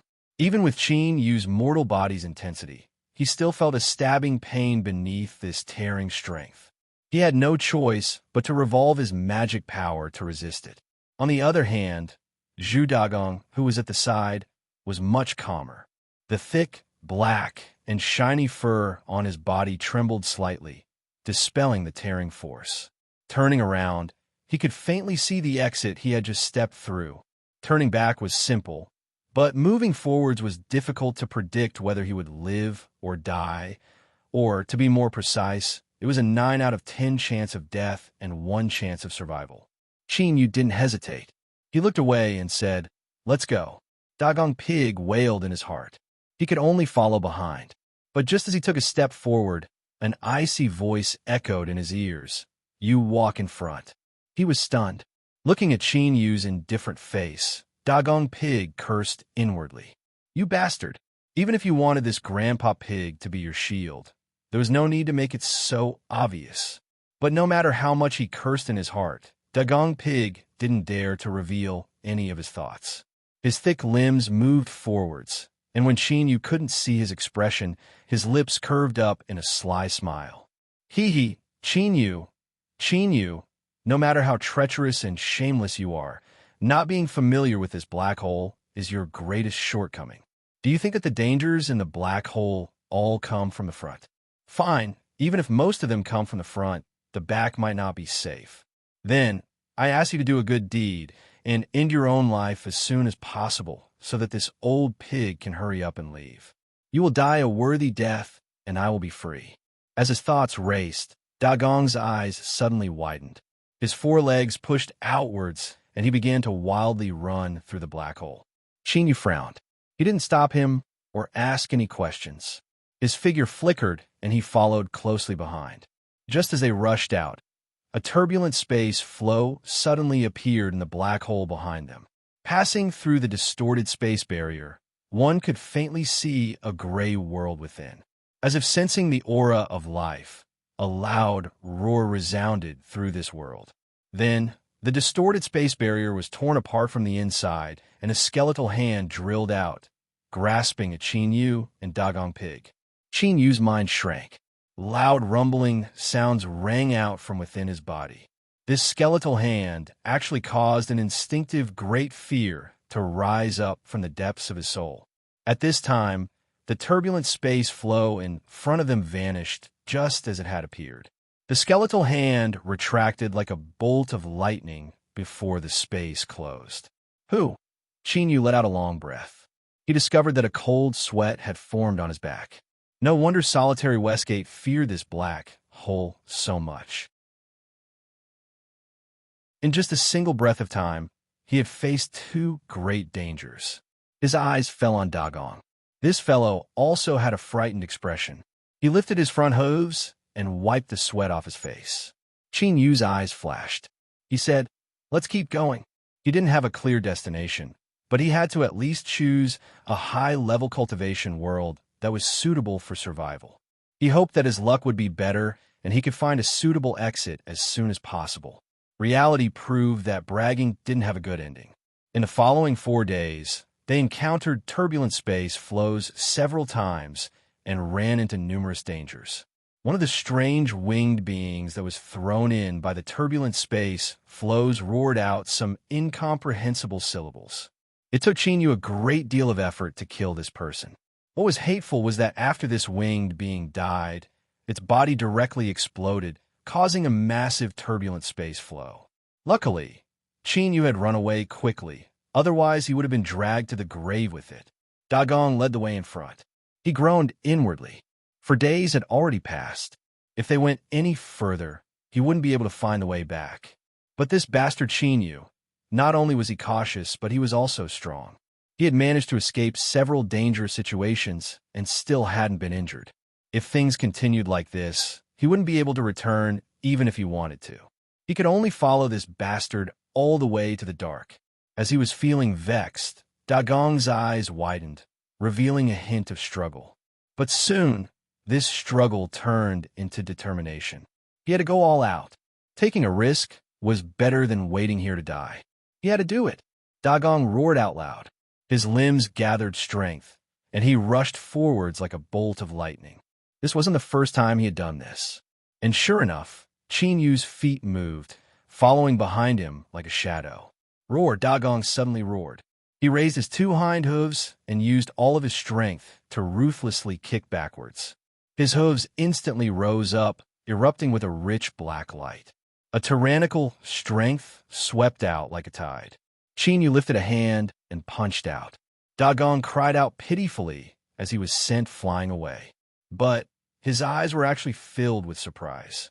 This was because he could clearly sense that after Chinyu was kicked with all his strength, he had come to a momentary pause.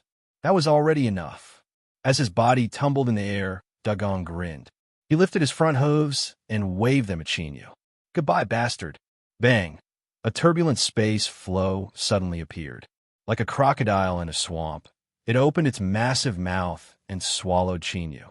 But at this time, a rapidly growing arm drilled out from the turbulent space flow and grabbed the excited Dagong.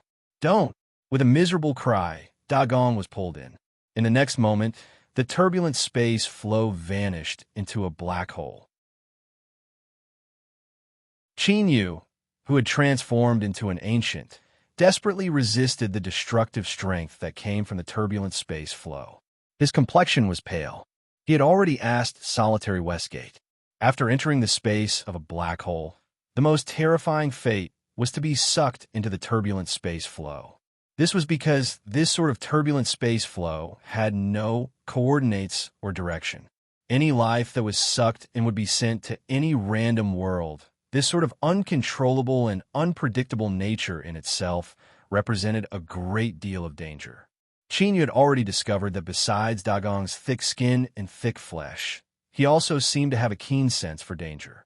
Perhaps it was because of this that he was able to survive for 20 long days in the space of the black hole. But he never imagined that this bastard would dare to plot against him. Thinking of this, Chinyu tightened his grip, and Dagong began to howl like a ghost. "Lord Chinyu, I was wrong. I was really wrong. I beg you to spare my life." Chinyu took a deep breath and suppressed the tumbling, killing intent in his chest. Killing this pig now wouldn't help the situation. If he left it alive, perhaps it would be useful in the future. Of course, Chin wouldn't help this pig resist the strength of the turbulent space flow. If it couldn't withstand it and was torn to shreds, that would mean it had already died. Time slowly passed. The turbulent space flow showed no signs of dissipating. Chinyu's face gradually paled and his eyes darkened. The vast majority of turbulent space flows would send life forms into random worlds. But there were also extremely rare exceptions. These turbulent space flows would fall into the cracks between worlds, constantly rushing about. If one was lucky, they would be able to find an exit in a short period of time. If they were unlucky, they could only be toyed to death. Dagong's high-pitched cries of pain had long since become weak. Only when he was seriously injured would he let out a grunt. Could it be that he would die together with this pig in the turbulent space flow? Chinyu bitterly smiled. Indeed, he couldn't brag. He had just said that his luck had always been good, but now he had been slapped in the face. He took a deep breath, and his heart began to vigorously beat. On the surface of the ancient's body, the wounds that were torn open by the turbulent space flow began to repair at an astonishing speed. But no matter how fast he repaired, he still couldn't keep up with the tearing speed. Soon, Chinyu's ancient body was bathed in blood. The blood flowed down his arms to his palms, and along the meridians of his fingers, it fell onto Dagong's body. After this blood touched Dagong's damaged flesh and blood, it actually fused into it. The dying Dagong actually obtained a trace of vitality. By borrowing the strength of the ancient's blood, he stubbornly survived. Within the turbulent space flow, time lost all meaning. Every breath of time seemed incomparably long, as if it were being twisted and stretched out. Chinyu didn't know how much time passed, but there was one thing he was sure of. If he didn't leave the turbulent space flow soon, he would really die here. Resisting the destructive strength of the turbulent space flow, in addition to the massive loss of blood and the exhaustion of repairing his mortal body, Chinyu became incomparably weak. Black spots began to appear in front of him. Just as he thought he wouldn't be able to escape this calamity, a brilliant light erupted without warning. It was so bright that even though he closed his eyes, he still couldn't help but tear up. He was out. Chinyu rapidly sank down. Before he could rejoice, he crashed into the ground, tumbling several times before continuing to fall. Thump!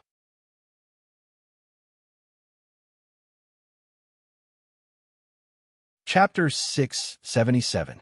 Creak. The sound of the old wooden door opening interrupted the silent youth on the bed. He opened his eyes. His calm eyes were dim, but they were as deep as the sea. Looking at the old woman who walked in, the youth smiled. "Granny, I've really troubled you to take care of me." The old woman was very old. Her skin had lost its luster and was now moist like dried tree bark overlapping together. She smiled and waved her hand, but there were only a few broken teeth left in her open mouth. The granny was a mute. After several days of contact, the youth already knew this. After thanking her once more, he received the porcelain bowl from her hands. The black and white porcelain bowl was thick and heavy. It was unknown how many years it had been used for. The rim of the bowl was covered with cracks, but it was extremely clean. Now, there was porridge placed inside, and there were some mushroom-shaped herbs floating within.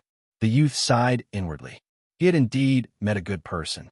Although the medicinal efficacy of the herbs in the porridge was negligible to him, it was still extremely precious to the old woman's family. He had politely declined twice, saying that he didn't need the herbs and that he could still get better.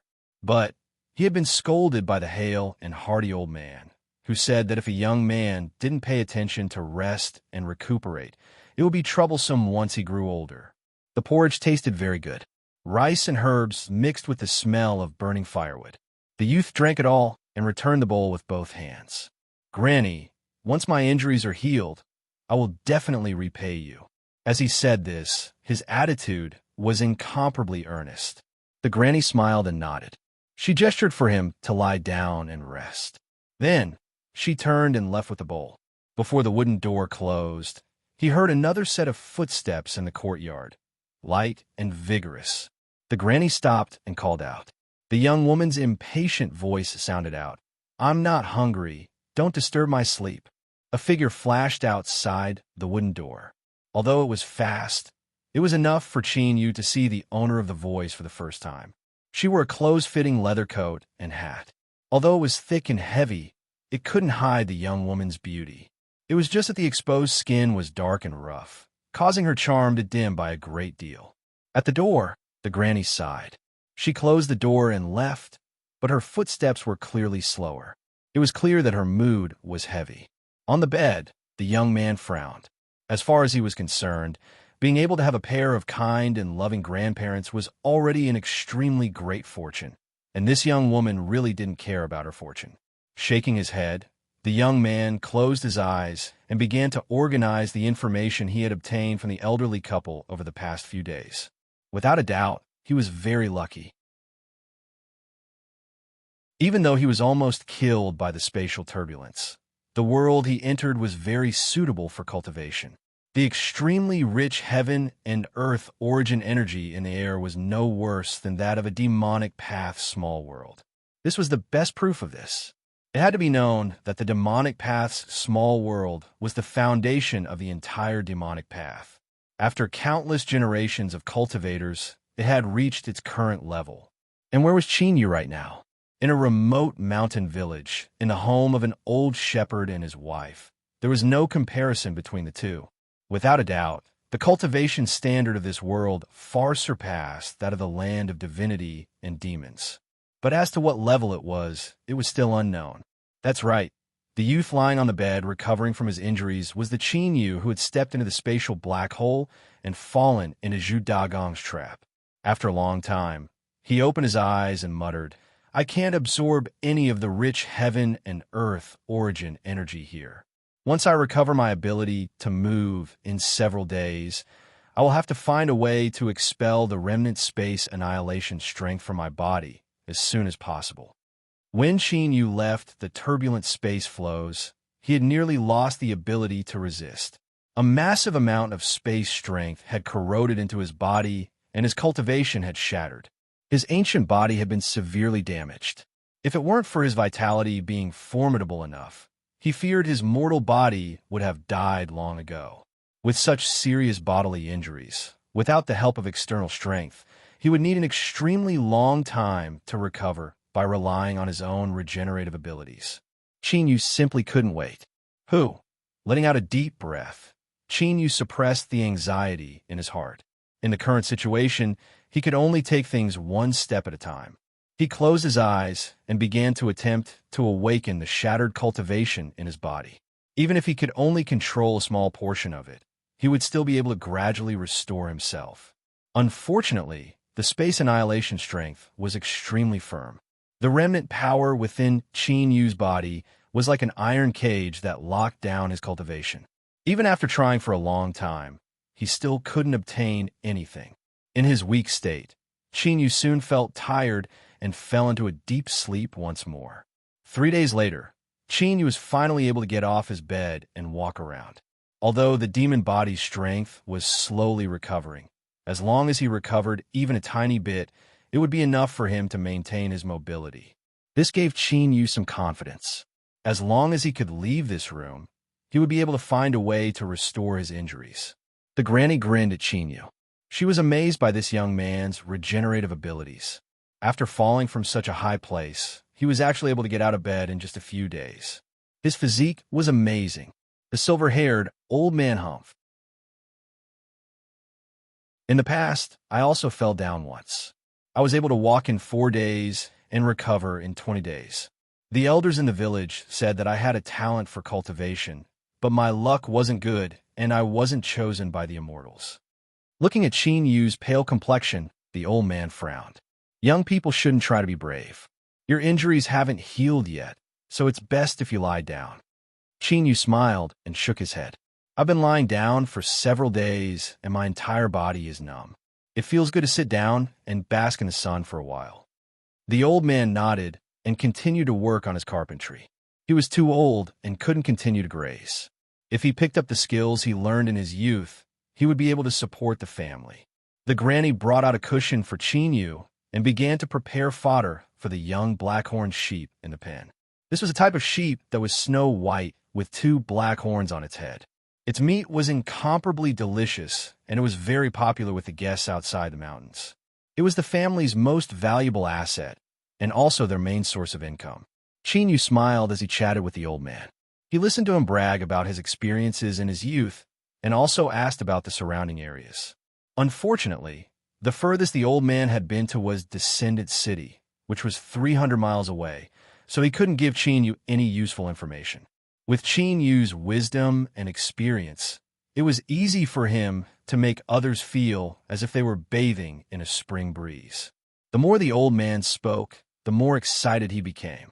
The granny coughed several times to tell him to restrain his bragging, but Chinyu selectively ignored her. Suddenly, there was a shout from outside the courtyard. Perhaps it was because someone's throat was used too much, causing it to be a bit hoarse. A large herd of black-horned sheep obediently walked through the courtyard and into the clean pen. Then there was the sound of a young girl chatting with someone. Ali is so fierce. She can actually take care of such a large herd of black-horned sheep by herself. Once this herd of sheep is raised, we will definitely earn a great deal of money. I'm so envious. You brats, stop drooling over here. If you have the time, then work hard. Whoever marries, Ali will have their ancestral grave smoking. Ali was the granddaughter of the old couple. She loudly cursed at the group of men. If you want to marry this old lady, then look at yourself in the mirror. Life in the mountains was difficult, and many of them didn't know how to read and speak vulgarly. Ali's cursing actually caused the men to burst into laughter. The courtyard door was pushed open. A smiling young girl saw Chinyu basking in the sun in the courtyard, and her complexion instantly darkened. I'm tired. Ignoring the granny's shouts, Chinyu walked towards his room. There was a pitiful cry as a pig, lazily lying on the ground, was ruthlessly kicked away. Scram and sleep somewhere else. Bang! The door slammed shut. The pig's eyes brimmed with tears. It thought, just who did it provoke? Why was it so cold and cruel to it? It had to be known that Chinyu wasn't the only one who was injured. I'm also injured. I'm also injured. Unfortunately, no one was able to see its pained expression. The old man sighed, and the file in his hand sped up. The granny wiped her eyes and squeezed out a smile at Chinyu. Although no one said anything, the relaxed atmosphere in the courtyard instantly vanished. Chinyu narrowed his eyes, but didn't say anything. As an outsider, it wasn't good for him to meddle in other people's matters. However, why did he feel that when that young girl passed by the courtyard, her eyes were filled with ill intent? I didn't provoke her, did I? Night fell. Chinyu didn't lie down on his bed to rest. Rather, he paced back and forth in his room. In his current state, moving around was beneficial to his body's recovery. As the night deepened, he carefully pushed open the door. He stretched out his arms and stood beneath the moonlight, taking a deep breath. At this time, the night was like water. Above his head was pure black. An incomparably large full moon quietly hung in the air. It was several times larger than the moonsheen you saw in the land of divinity and demons. As the cool moonlight shined down on the earth, it was no different from daytime. He didn't know whether it was an illusion or not, but as he bathed beneath this bright moonlight, Chinyu felt a very comfortable feeling. Even the moon is different. It seems I was brought to a world extremely far away from the land of divinity and demons by the turbulent space flows. Chinyu muttered to himself, a look of longing on his face. He didn't know if Yu Chi could suppress those powerhouses of the demonic path. As he was thinking, he suddenly paused. He carefully listened, and sure enough, he heard a faint sobbing sound. This sound seemed to be coming from Ali's room. Listening to the young girl sobbing, Chinyu couldn't help but feel a bit irritated. He waited for a moment and saw that she had no intention of stopping, so he moved closer. Chinyu was very careful not to leave his shadow on the window. He didn't want to be called a pervert for no apparent reason. I'm just curious. This little girl doesn't know what's good for her. Why is she crying so sadly? Yes, that's it. Father, Mother, the daughter misses you so much. I swore to your memorial tablets that I would definitely leave the mountains and become a cultivator to take revenge for you, but I'm afraid I can't do that. I know that grandfather and grandmother are good people. That's why they use the medicinal herbs I saved up to save people. But those medicinal herbs are for my own tuition fees. I'm 18 years old this year. After that age, even if I take out double the money, I still won't be able to take a master. Father, mother, your daughter has let you down, but I won't give up. I will definitely think of another way to take an immortal as my master.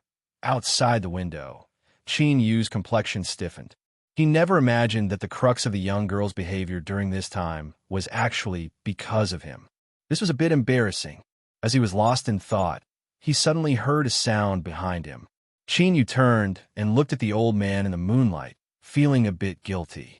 With a gesture, the old man turned and left. Chin Yu followed, arriving at the blackhorn sheep pen that was built outside the courtyard. The old man was silent. He added water and fodder to the blackhorn sheep. Chin Yu watched for a moment and then began to help him. There's no need to help. Your body hasn't recovered yet, so just watch. Chin Yu said, "It's fine." The old man glanced at him. "You don't need to feel guilty. I used the medicinal herbs that Ali prepared to save you because I had a selfish motive. The outside world isn't as good as it seems, and becoming a cultivator isn't necessarily any happier than staying in the mountains." These words were filled with wisdom. Chin Yu paused and said, "What you said isn't wrong. But I heard Elise say that her parents," the old man's eyes darkened. "That bastard boy didn't listen to me in the past and insisted on becoming a beast trainer. That is why he encountered such a calamity. I didn't want Ali to become a cultivator because of this." The old man put away the fodder and water in his hands and waved his hand. "It's late. Go to sleep early." Chin Yu nodded. As he looked at the old man straight back, he could feel a trace of sadness. Perhaps what they said tonight was true, but this old couple must have felt guilt towards Ali. Or perhaps they were trying to comfort him. "Do you want to become a cultivator?" Chin Yu whispered to himself and returned to his room. The next day, Ali woke up early and left the house.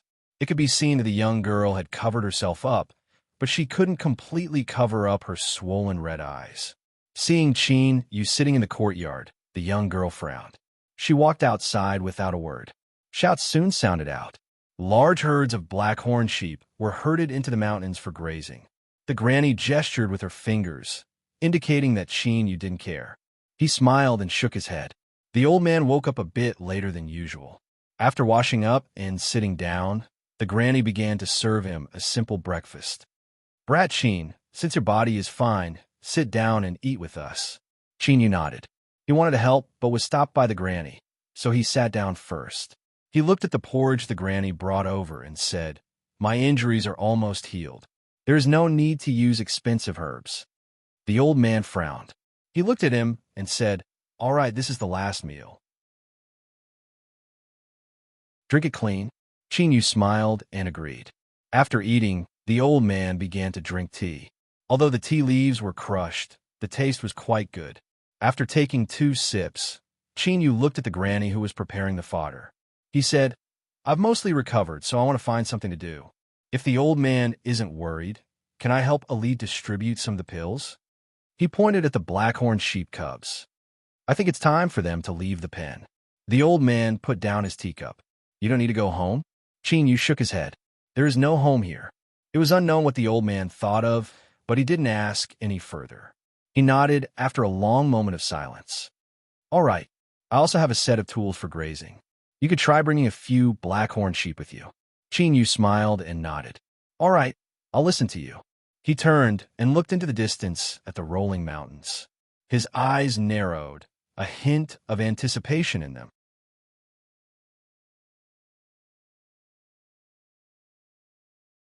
Chapter 678.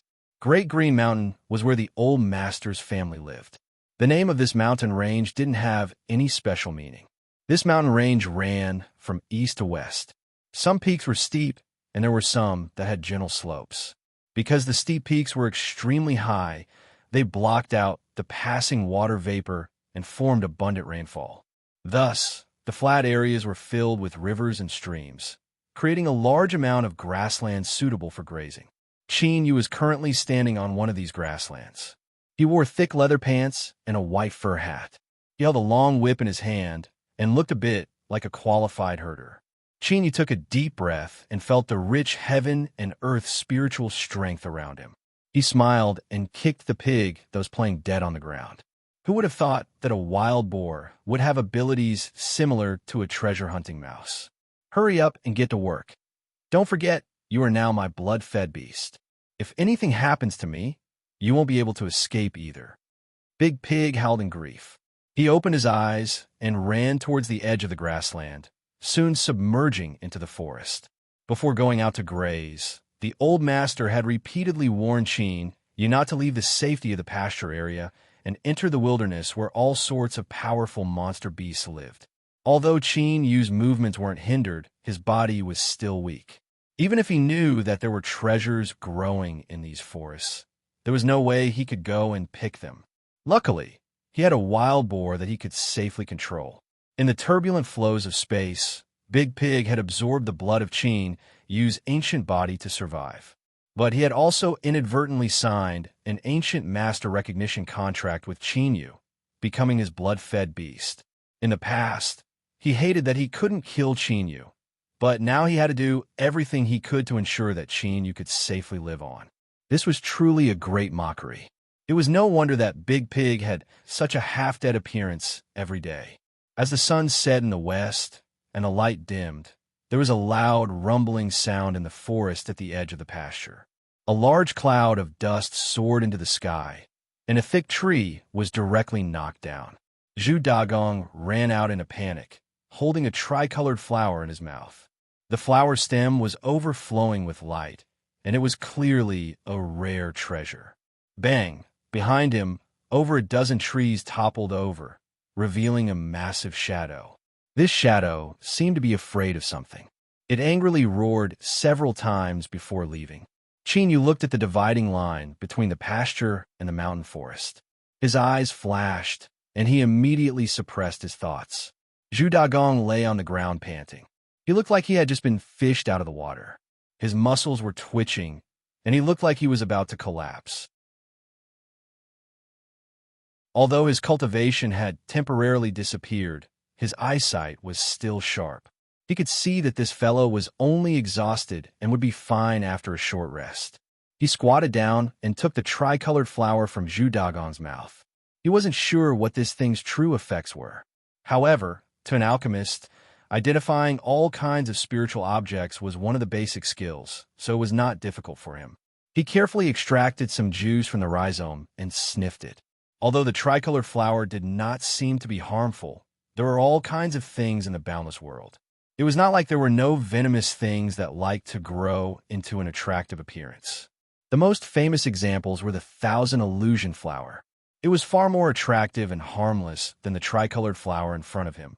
But if someone dared to touch it, just a little bit of its juice would be enough to tear apart a powerful cultivator's stomach and even corrode their soul. There was no way to save it, and they would undoubtedly die.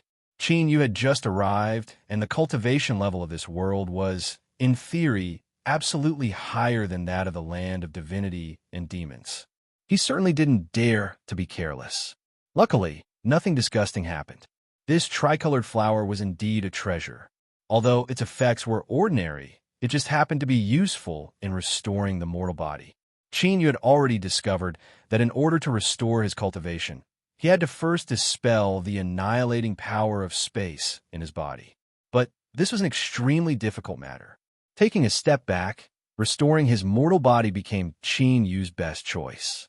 With his powerful ancient body, after restoring a portion of his strength, he would be able to protect himself. However, Qin Yu wouldn't directly eat this tricolored flower. He had a better choice. After carefully putting away the tricolored flower, Qin Yu flicked the whip in his hand.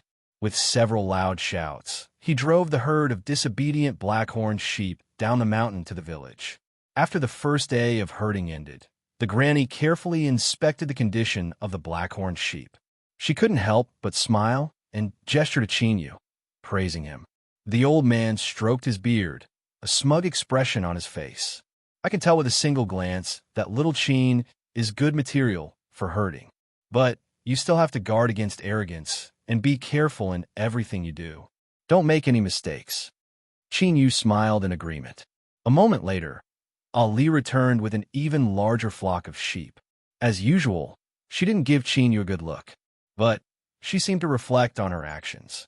After greeting the old man and Granny, she returned to her room. Dinner was eaten in Ali's room. The Granny stayed inside for a long time. It was unknown what the grandmother and granddaughter were talking about, but when she came out, her eyes were red. Night fell. When everyone went to sleep, Qin Yu opened his eyes. He raised his hand and slowly spread his fingers. Wisps of dark blue light flowed out. He took out the tricolored flower and placed it in the light.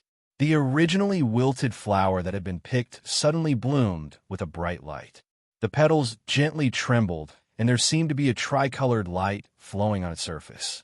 The next day, Qin Yu woke up early and went out. He faced the sun and stretched his waist. His pale face finally had a trace of rosy color. At the dining table, the old man looked at Qin Yu and sighed. As expected, the young have a good foundation. After a night's sleep, his condition is much better than yesterday. It seems that in a few more days, he will be fully recovered. Qin Yu smiled. It's all thanks to Granny's good care and the herbs in the porridge that I can recover so quickly. Humph! A cold snort sounded behind him. Ali glared at Qin Yu with an unfriendly expression. She pulled out a chair and lowered her head to eat. Her table manners didn't match her delicate appearance at all. The speed at which she ate was frighteningly fast. In just a few bites, she finished her meal. Then, she bid farewell to the old man and Granny and left. Qin Yu laid down his chopsticks. "I'm also full. You two can clean up after me." He picked up his whip, put on his leather hat, and then drove the sheep into the mountains. What was different from yesterday was that there seemed to be more idle people in the village today. Most of them were youths around 20 to 33 years old. They stood on both sides of the narrow village road, looking at Qin Yu from the corners of their eyes. They all had cold expressions on their faces, as if they didn't like Qin Yu at all. She was the daughter of the Zhou family. In terms of appearance, figure, and temperament, there was nothing to pick on. She was also an expert at herding livestock. She had already swept through the surrounding villages and was regarded as the dream lover of many young men. In the first 2 years, in order to fight for a chance to get close to her, there had been several large group fights in the village. Afterwards, the Zhou family couple had an accident and Ali's wedding had been delayed. It was only then that the restlessness gradually subsided. But who would have thought that an inexplicable boy would appear out of nowhere? Not only did he move into the Zhou family, but from the current situation, it was clear that he would be staying here for a long time. "What? Do you want to be a live-in son-in-law? Even if you dare to think so, we would never agree. Stop dreaming." Unfortunately, with Qin Yu's experience, this little brat's vicious eyes had no effect on him at all. He drove the sheep out of the village, not even sparing him a glance.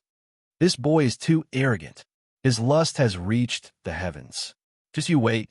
The men of the Li family definitely won't let him off. Count me in.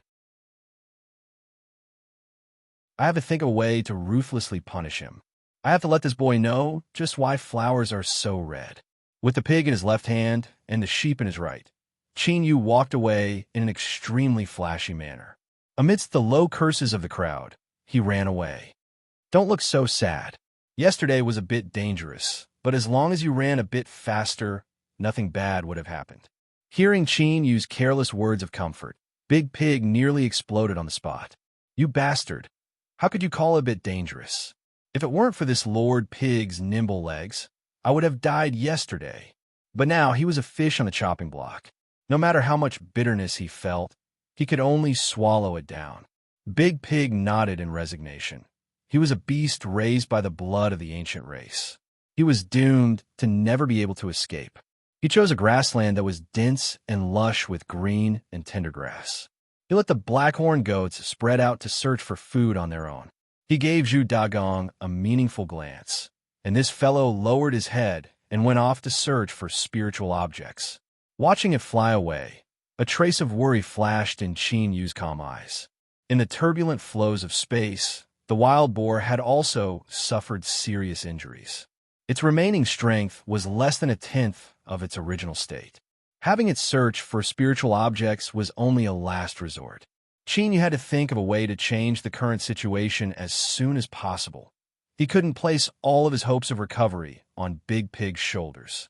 He had to find a stronger guarantee. In truth, he didn't need to look elsewhere. Chinyu already had a trump card on him, and that was the purple-back blue-wing ants in his Imperial Spirit bag. But now that he had lost all of his magic power, there was no way for him to open it. As long as he could restore a bit of his magic power, he could do this. At that time, with the protection of the purple-back blue-wing ants, Chinyu would be much more confident. How can I open a crack in the shackles formed by the annihilating power of space? Even if I can only maintain it for a single breath of time, Chinyu whispered to himself.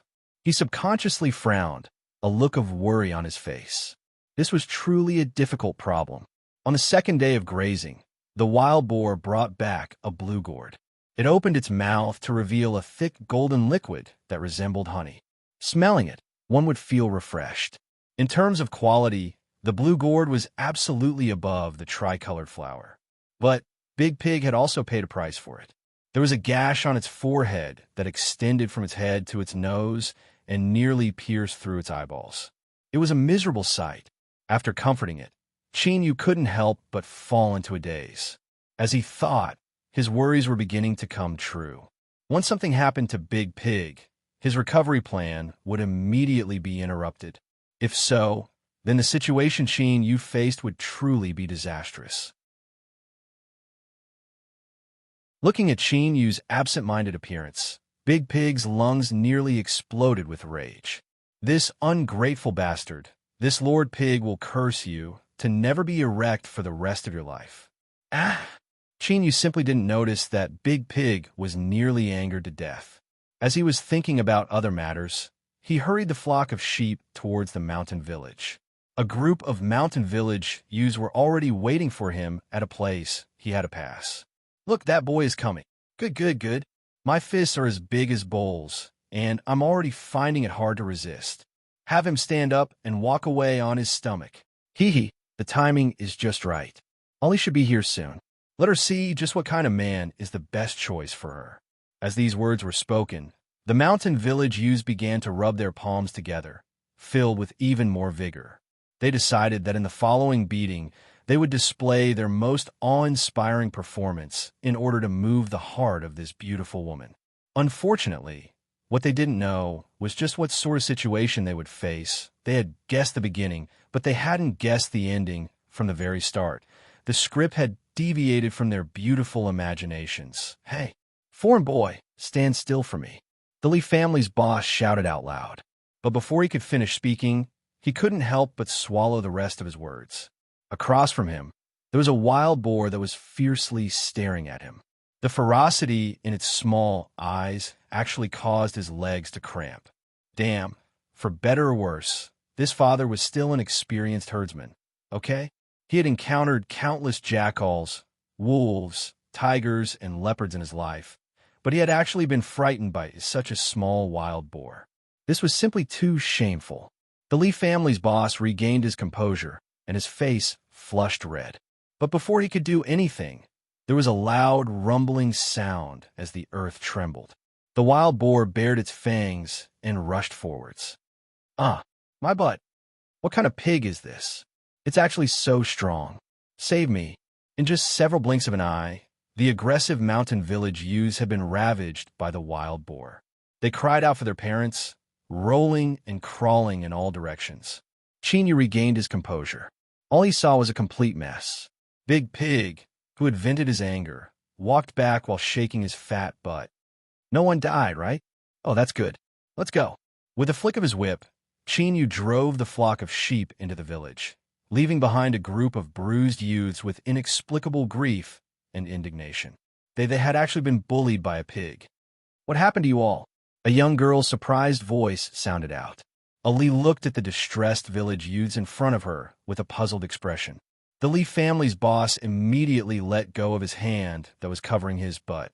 He dryly chuckled, that we were just exercising our bodies. If we don't have a good physique, How can we be suitable herdsmen? Bosley is right. We were just exercising. That's right, that's right. It's just exercising, so it's inevitable that we were a bit heavy-handed. But we aren't afraid of pain. Ali frowned. She felt that this group of boys was a bit strange today, but she didn't think too much about it. She nodded and drove the flock of sheep away, vanishing from the village. As they watched Ali leave, the group of mountain village youths all had serious expressions. They looked at each other, and in silence, they reached an incomparably serious decision. They absolutely could not let anyone know of what happened today. Otherwise, they might as well find a block of tofu and kill themselves.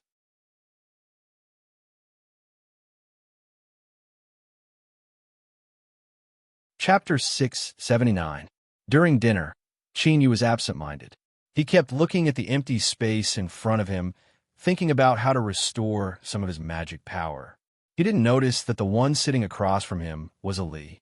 A young girl's natural instincts allowed her to quickly sense Chinyu's gaze. She frowned. At first, Ali didn't care. She had seen many similar gazes since she was young. But soon, Ali discovered that Chinyu was different from those people who had peeped at her before. He didn't try to hide it at all, and what was even more hateful was that he didn't move at all. It was unknown whether it was because of embarrassment, but the young girl's face flushed red. She coughed and glared at Chinyu. Once she used this move, anyone who peeped at her would turn their eyes away in panic. But it was completely ineffective against Chinyu. He didn't seem to notice it at all. His eyes continued to stare straight ahead. Ali was even more embarrassed in front of her grandfather and grandmother. She put down her bowl. "I'm full." She stood up and returned to her room.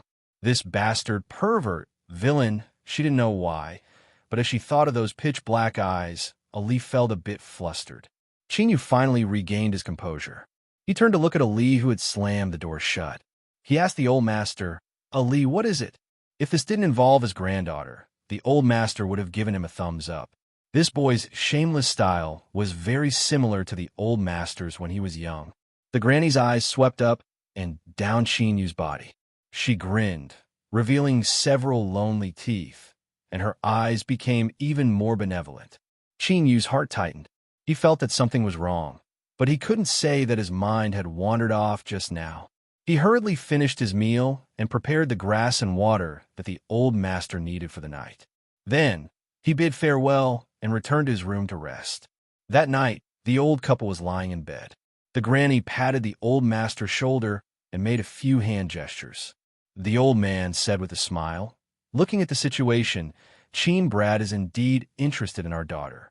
This Brad's temperament is not bad, and he is also a conscientious person. If Ali can follow him, we will have one less worry." The granny gestured again. The old man said, "There's no hurry. You should ask Ali in private first. That girl has a grudge against Chin Brad. I'm afraid she won't agree for a while." He patted his wife, who had been with him for more than 100 years and had lived through most of his life. "Go to bed early. Wake up earlier tomorrow." The mother-in-law nodded with a smile. Of course, she didn't wake up early to cook, but to test her granddaughter while she was at home. This old thing said that he wasn't in a hurry, but his heart was very anxious. It was a quiet night. In the early morning, after drinking the wine from the gourd, Chinyu's condition was much better than before. His mind, energy, and even his mood were much better. "Good morning, old master. You woke up a little early today." Usually, old master pushed open the door on time and sat down to wait for breakfast. The old man waved his hand. "Little Chin, sit down. There's still some time before dinner. Let's drink some tea." Chinyu smiled and agreed. He took the initiative to fetch some water to make tea. He discovered that what was being steeped in the teapot was actually intact tea leaves. Although it was aged tea, in a mountain village where supplies were scarce, this was already the highest standard of hospitality. Usually, they would only take it out during festivals or when there were honored guests. The tea was golden and had a fragrant smell. Chinyu drank a few mouthfuls and couldn't help but give a thumbs up. Of course, with his experience, this tea was barely edible, but he couldn't disappoint old master's good intentions. Seeing that Chinyu liked it so much, the old man smiled in satisfaction. 2 years ago, Ollie set up a trap and inadvertently caught a fragrant deer. It was only after exchanging it with a mountain goods merchant that he managed to obtain it. Looking at the surrounding villages, no one dares to say that their tea leaves are better than ours. After a pause, he sighed. Ollie's a good girl. Because of her parents, her marriage has been delayed. I have to help her find a husband for the next 2 years. I wonder which boy will be lucky enough to marry my Ollie. Chinyu still hadn't reacted. He smiled and said, Old master, you don't have to worry. I think Ali is lucky. She will definitely find a good husband. Old master nodded with a smile. I hope so. Granny began to serve breakfast. It was obviously more sumptuous than usual. There were even 2 green and refreshing side dishes, which greatly increased one's appetite. After being together for so long, Chinyu could understand some simple sign language. He nodded to Granny. Your breakfast is too delicious. Granny smiled and told him to eat more. Ollie woke up a bit late today. The girl was expressionless and cold, but her eyes unconsciously swept over Chinyu. Seeing him greet her with a smile, as if nothing had happened, she couldn't help but grit her teeth. This thick-skinned bastard. He was the one who started it, but now he was pretending to be innocent. But looking at his smiling face, the girl was a bit flustered. She lowered her head and hurriedly ate a few mouthfuls of rice. She put down the bowl and quickly left. She was afraid that her grandpa and grandma would say something embarrassing at the dining table, so she almost ran away. The coldness at the dining table was nowhere to be found. After driving the flock of sheep out of the village, Ali finally reacted. No matter how she looked at it, it seemed as if she had a guilty conscience. Her face flushed red. The girl clenched her teeth. No matter what, her grandfather and grandmother had already misunderstood, so there was no need to be afraid of more. In any case, it was impossible for her to fall in love with that bastard. How annoying. She didn't know if her grandmother had gone senile or not. She had clearly rejected him, but she was all smiles, as if she didn't oppose him in her heart. After a moment, Chinyu carried the pigs and herded the sheep. His back was even more distressed than Ali's, and he no longer had the calm composure he had yesterday. As soon as the old master's words reached him, he immediately understood. As he looked at the granny's smiling expression, his heart felt numb. What the hell was going on here? After sleeping with him for a night, he was now being treated as the Zhou family's son-in-law? Chinyu found this hard to accept. Zhu Dagong hummed happily as he ran in front. To be able to see Chinyu suffer a setback, this fellow was extremely happy. One incomparably beautiful day. Even though he'd been kicked by Chinyu, this fellow's good mood wasn't affected at all. Chinyu herded the sheep. He looked up at the skies and finally made a decision. He still needed to hide in a mountain village for a period of time. Then, he could only think of a way to send Ali away first. Wasn't her dream to become an immortal cultivator? Once the young lady walked out of the mountains, her status would become noble, and the old couple would not look at him anymore, right? That's right, this was indeed a good method. Not only could he return the favor, but he could also solve his own predicament. This was the best of both worlds. After driving away Big Pig, Chinyu continued to search for spiritual objects. Chinyu looked around the pasture for a long time. Finally, he found a common-looking straw mushroom near a stream. Chinyu had eaten this before. It was one of the medicinal herbs that Ali had picked. But only after they matured would they display their medicinal effects. Currently, this sort of semi-finished product couldn't be sold for a high price. But to Chinyu, who had the little blue lamp in his hand, this wasn't a problem at all. On the 3rd day of grazing, Big Pig's luck greatly improved. He actually found 3 spirit herbs. After Chinyu carefully appraised them, he couldn't help but reveal an excited expression. These 3 spirit herbs actually had similar functions to an extremely rare heavenly material in the land of divinity and demons. They could open a cultivator's limits and stimulate their formidable potential. Although this sort of medicinal herb that forcefully stimulated one's strength would have some side effects, Chinyu didn't care about that right now. If he could stimulate his potential, then perhaps he could instantly restore his cultivation. Even if it was just a tiny bit, it would still be enough to open the Imperial Spirit Bag and release the purple-back blue-wing ants. After praising Big Pig several times, Qin Yu's gloomy mood was swept away. With great difficulty, he waited until the sun set in the west and then hurried the sheep back to the village. As this impatient expression fell into the eyes of the old man and Granny, it seemed to have a different meaning. The two old men happily smiled. Qin Yu didn't have any thoughts of explaining these things right now. He hurriedly ate his meal and said that he wasn't feeling too well. Then, he turned around and returned to his room. Look, this Qin boy is shy. As the old man washed the dishes, he sat to the side and drank some tea. He lowered his voice, a smug look on his face. His granddaughter's character and appearance were excellent. At this time, he was secretly happy. Of course, the premise was that the old man found Qin Yu pleasing to the eye. Otherwise, the crutch would have already been thrown at his head. As Ali was inspecting the black-horned sheep in the pen, she suddenly stiffened. Then, her ears flushed red. She turned her head and glared at the old man. This disrespectful old man finally couldn't stand the two old men's glares and hurriedly ran back to her room. I'm so angry. Qin Yu, you big scoundrel, you want to marry you? Dream on. Qin Yu didn't know that he had been cursed by the young girl. He was impatiently waiting for the sky to turn dark.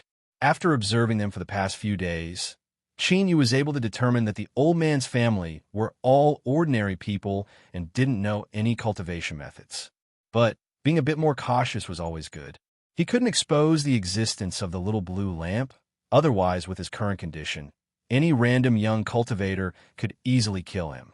The night gradually deepened and the mountain village returned to its tranquil state. Occasionally, one or two deep and distant beast roars would echo out from the mountains. On the bed, Qin Yu, who had been resting with his eyes closed, suddenly opened them. He carefully took out the 3-life symbiosis spirit grasses from his chest pocket. The so-called life symbiosis grass referred to the 3 spirit herbs that depended on each other. Only then could they smoothly grow, and not a single one could be missing. It was because of this that they were particularly precious. For Zhu Dagong to be able to find them, it was absolutely a massive stroke of luck. Qin Yu had restored a bit of his cultivation. The key to opening the Imperial Spirit bag lay in these 3-life symbiosis grass, so he was naturally cautious.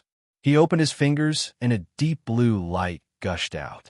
Like a calm stream of water, the 3-life symbiosis grass were submerged within. Qin Yu's eyes were dignified as he looked at the spirit herbs that gradually became more dazzling under the deep blue light.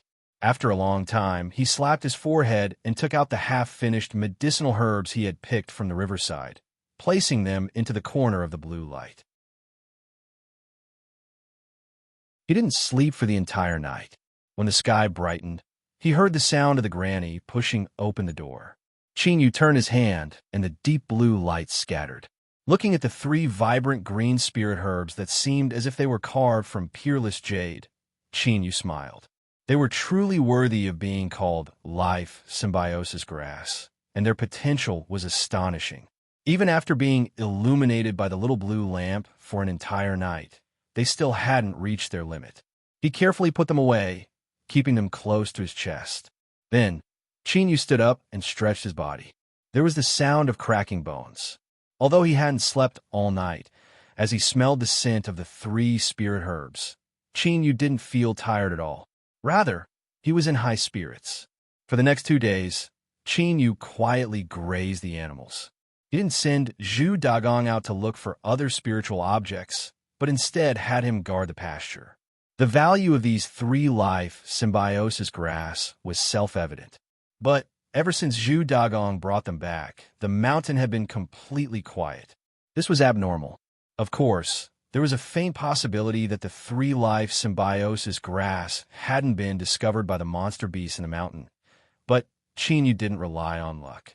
As he stood in the pasture and looked at the distant mountain forest, he always felt as if there was a cold and gloomy eye watching him. Glancing at Zhu Dagong, who was curled up into a ball, Qin Yu took a deep breath and said, "Let's end this early and go home." After catching up to the flock of sheep, Zhu Dagong had never worked as hard as he did today, running back and forth to herd the sheep. It wasn't until he reached a fork in the road, not too far away from the village entrance that the cold and gloomy feeling behind him truly disappeared. Qin Yu turned his head and looked back. He didn't know what he had provoked, but there was one thing he was sure of. If Zhu Dagong entered the mountain to look for more spiritual objects, there was an 80 to 90% chance he wouldn't be able to return. As he entered the village, he ran into several mountain village youths. As they saw Zhu Dagong running around like a tiger, they shivered and turned to run up the wall. But they soon discovered that Uncle Zhu wasn't in the mood to stab their butts. He quickly drove the sheep away, his face filled with embarrassment as he faced Qin Yu. Luckily, Qin Yu was thinking about something else at this time and didn't notice their expressions.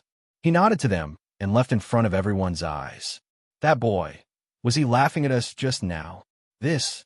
I don't think so. I thought his attitude was quite gentle. Cough, cough. The main point was that we were just practicing our climbing skills. There was no laughing matter for him to laugh at. Yes, that's what it was. The youths looked at each other and nodded. After finding a way out of this embarrassing situation, they finally felt much better. People sometimes needed to have a spirit of self-entertainment, otherwise living would be too tiring. Because he already had a solution to his current predicament, Qin Yu was much more relaxed when he faced the old couple. On the other hand, Ali became more and more strange. Although she kept glaring at Qin Yu, she didn't say any words of refusal. I'm full. Old master, you could drink some tea by yourself. I'll go back to my room and rest first. Closing the door, Qin Yu stretched for a bit. As the sky darkened, he put on his clothes and went to bed. This was already the fourth night. He had a premonition that he would be able to reach the limit of 3 life companionship herbs today. Whether or not he could break through the shackles of the annihilation strength of space would all depend on this. Deep in the night, a deep blue light slowly bloomed. Qin Yu stared at the 3 life companionship herbs. Of these 3 herbs, one was blue, and one was red. At this time, blue, and red lights constantly revolved between them, forming a mystical samsara. This was a phenomenon that had only appeared tonight. Moreover, with every revolution, the light that the 3 herbs emitted would become a bit stronger. If it weren't for Qin Yu being prepared ahead of time and sealing all the doors and windows, it would have been like a massive bonfire in the middle of the night. Time slowly passed. The moon hung high in the sky. At the darkest moment of the night, the 3 herbs that were bathed in the blue light began to tremble, emitting a humming sound in the air. The flowing lights of the 3 colors instantly fused together, forming a new mix of colors. Underneath this mix of colors, the 3 herbs actually began to fuse together. That's right, the roots and stems wove together, and the edges of the leaves grew together. In the end, they looked similar to the tricolored flowers, but the aura they emitted was countless times stronger. This was already the limit of their strengthening and enhancement. Qin Yu grabbed the fused spirit herb. Without hesitation, he opened his mouth and swallowed it down. The spirit herb melted as soon as it entered his mouth, turning into a blazing flood that erupted within his body like a broken dam. In the mountains, on a lonely peak, all of the vegetation had been erased, leaving behind nothing but a barren expanse. Bright moonlight sprinkled down, but it was still dark. It was as if the surface of this lonely peak could absorb the moonlight. The moment the 3 spirit herbs finished fusing together, 2 blood-red spots appeared in the darkness.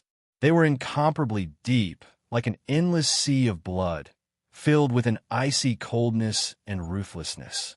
The surface of the lonely peak suddenly began to flow. It was only now that one could clearly see that there was an incomparably terrifying snake coiled around it. The snake's scales were as black as ink. As the moonlight fell upon them, it was directly absorbed. Its thick body was so thick that it would take several people to wrap their arms around it. There were 2 bulges on its head, as if it were on the verge of transforming. This was a blood-eyed black-scaled snake. It was born with the ability to call the wind and summon the rain. After cultivating it to the peak, it could stimulate the thin true dragon bloodline within its body and transform into a blood-eyed black gold flood dragon. Not only would its strength rise, but its lifespan would also increase. The blood-eyed black-scaled snake in front of it was a great monster that had cultivated to the peak. It had already touched upon the threshold of transforming into a flood dragon. On that day, it had entered deep into the mountains to hunt down a golden-crowned cloud crane and used its Niden to help it break through. This had delayed it for some time, and when it returned, it discovered that the 3 immortal grass that it valued as much as its life had been taken away. The blood-eyed black-scaled snake was enraged. But when it hunted down the golden-crowned cloud crane, it was injured. Although it wasn't serious, it was unable to completely conceal its aura. It could only stay in the mountains for one night, swearing that the next day it would tear apart the person who stole the spirit herb. But that night, the blood-eyed black-scaled snake discovered something that left it incomparably shocked. The 3 immortal grass that had been taken away was actually rising. To be more accurate, it was rising at an incomparably crazy rate. It simply couldn't imagine just what was happening. It wasn't until the skies began to brighten that this crazy increase in strength ended. The blood-eyed black-scaled snake was horrified to discover that the 3 immortal grass wasn't far from maturity. It had to be known that at a normal speed, even if it galvanized it with all its strength, it would need at least 30 years to mature. A single night was equal to 10 years. Just what sort of concept was this? The blood-eyed black-scaled snake changed its mind. It hid in the mountains, carefully observing the human that had taken away the 3 immortal grass. This person had no aura at all. Besides having slightly stronger blood energy fluctuations, he was no different from an ordinary person. The only strange thing was that the wild boar beside him had a small amount of strength, but it was still far from being able to compare with the blood-eyed black-scaled snake. How had such a mortal managed to make the 3 immortal grass grow so crazily? The blood-eyed black-scaled snake felt as if it had discovered a monstrous secret. If its guess was correct, then compared to this, the 3 immortal grass wasn't anything at all. On the second night, the 3 immortal grass continued to wildly grow. After protecting it for several hundred years, the blood-eyed black-scaled snake had already left behind an indelible mark on the 3 immortal grass. It was certain that its senses weren't wrong.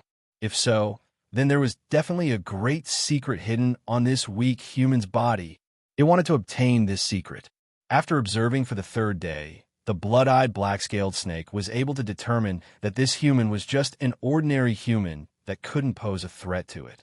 Thus, it decided to continue waiting. This was because the blood-eyed black-scaled snake understood Qin Yu's thoughts. He wanted to wait until the 3 immortal grass matured before eating it. Once he swallowed the 3 immortal grass, the blood-eyed black-scaled snake would eat it as well.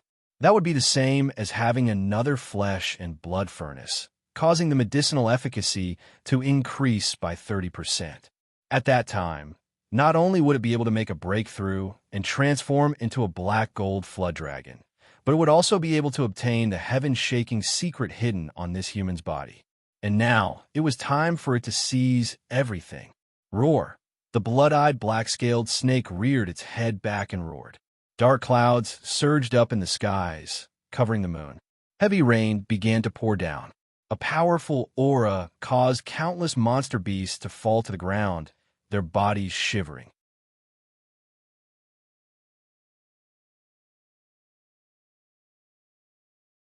Chapter 680.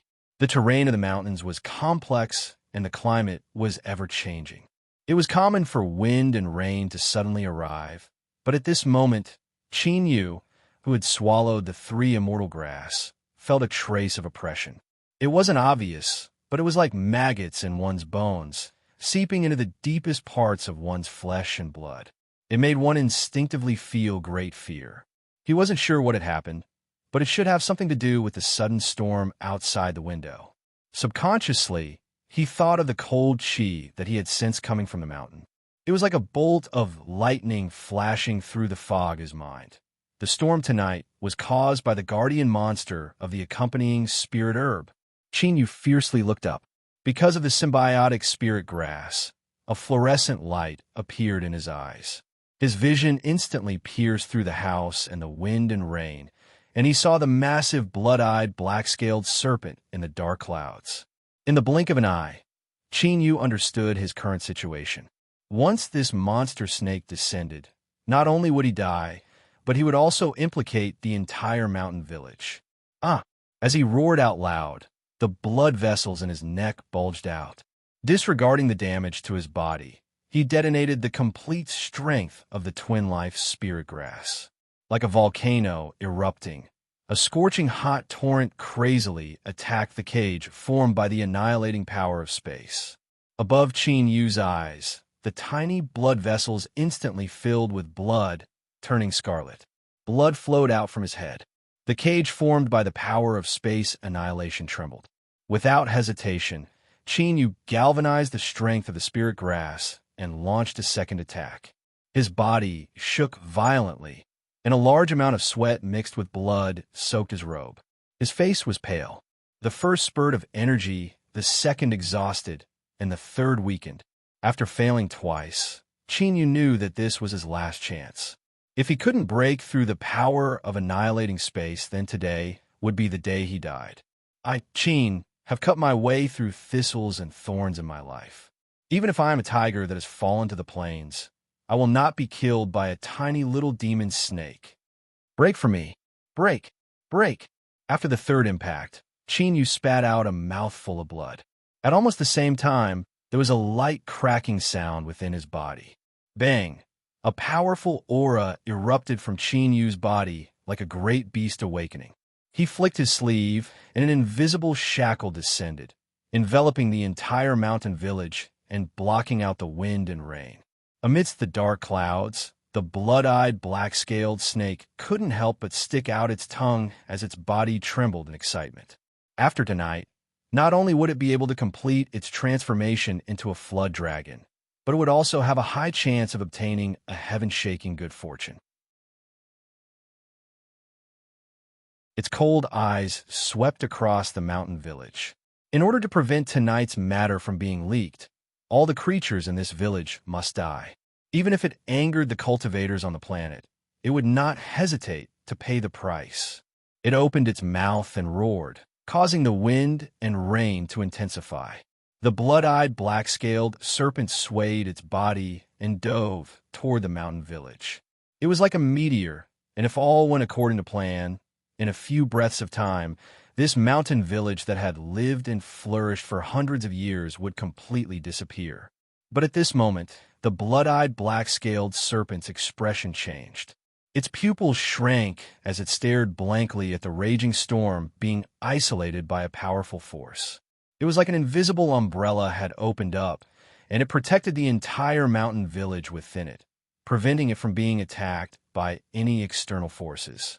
Shua, a figure, walked out from the barrier with an indifferent expression. His pitch-black eyes were boundlessly deep like a vast starry sky that could contain a myriad of stars. It was that human. No, this was impossible. He was clearly an ordinary person without the least bit of strength. So how could he possess such an aura? Like a mountain that supported the heavens, able to change the color of the world with a wave of his hand, able to reverse yin and yang. This was a terrifying existence that nearly rivaled the great Tao realm. Qin Yu shouted out. His voice wasn't loud, but when it entered the blood-eyed, black-scaled serpent's mouth, it was like millions of thunderbolts exploding at the same time. Out of my way! Pa! Pa! In an instant, countless scales shattered and blood flowed out. The blood-eyed black-scaled serpent emitted a miserable howl of fear and horror as it turned to flee. In its panic, its massive body smashed into a mountain peak.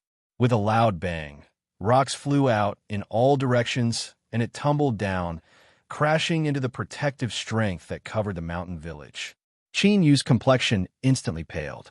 After being strengthened by the little blue lamp, the strength of the three companion immortal grass was far more formidable than he had imagined. It allowed Qin Yu to break through the shackles of the annihilating power of space and restore a portion of his cultivation. But at this time, as he felt the strength rapidly fading from his body, Qin Yu understood that the effects of the spirit grass would soon disappear.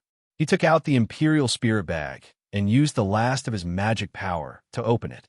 Hum! The purple-back blue-wing ants howled out, catching hold of Yu's rapidly falling body. Luckily, these ant beasts were connected to Yu's mind. Otherwise, if he fell from such a great height with his current condition, even if he didn't die, he would have lost half his life. But there was a certain individual that didn't receive such treatment. With a dull thumping sound, a deep pit was smashed into the ground. But that person was still sleeping soundly, as if he hadn't discovered his current embarrassing situation. He controlled the ant swarm to place himself on the ground. As he looked at the sleeping chicken overlord in the pit, Yu revealed a helpless expression. If this fellow could wake up, then he wouldn't have had such a difficult time. At such a critical moment, he couldn't be relied on. This really was in line with the chicken overlord's usual style of doing things. The strength that shielded the mountain village had already disappeared. Yu couldn't expose himself. He looked up and said, "You can all enter the mountain to look for food. Wait for my summons." The ant swarm shot into the skies, disappearing without a trace. Currently, the purple-back blue-wing ants possessed a strength comparable to a Calamity Immortal. Even in this world where cultivation levels were high, Calamity Immortal cultivators weren't cabbages that could be found everywhere. Today, Yu finally had a bit of a guarantee of safety.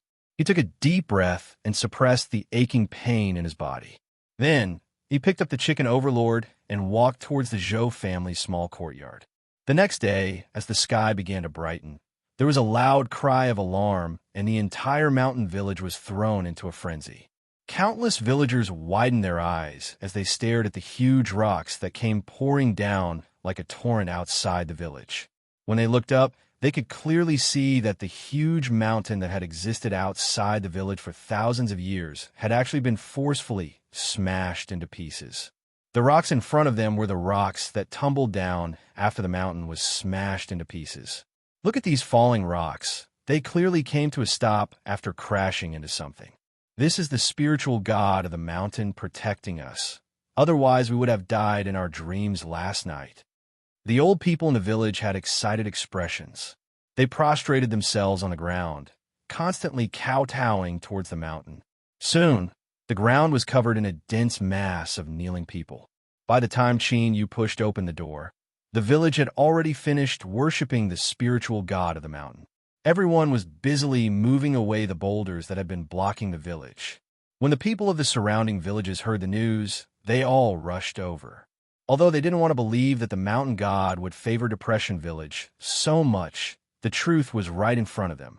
Many people began to think. They shouted that the nearby villages were one family and that something had happened to Depression Village, and they had to help.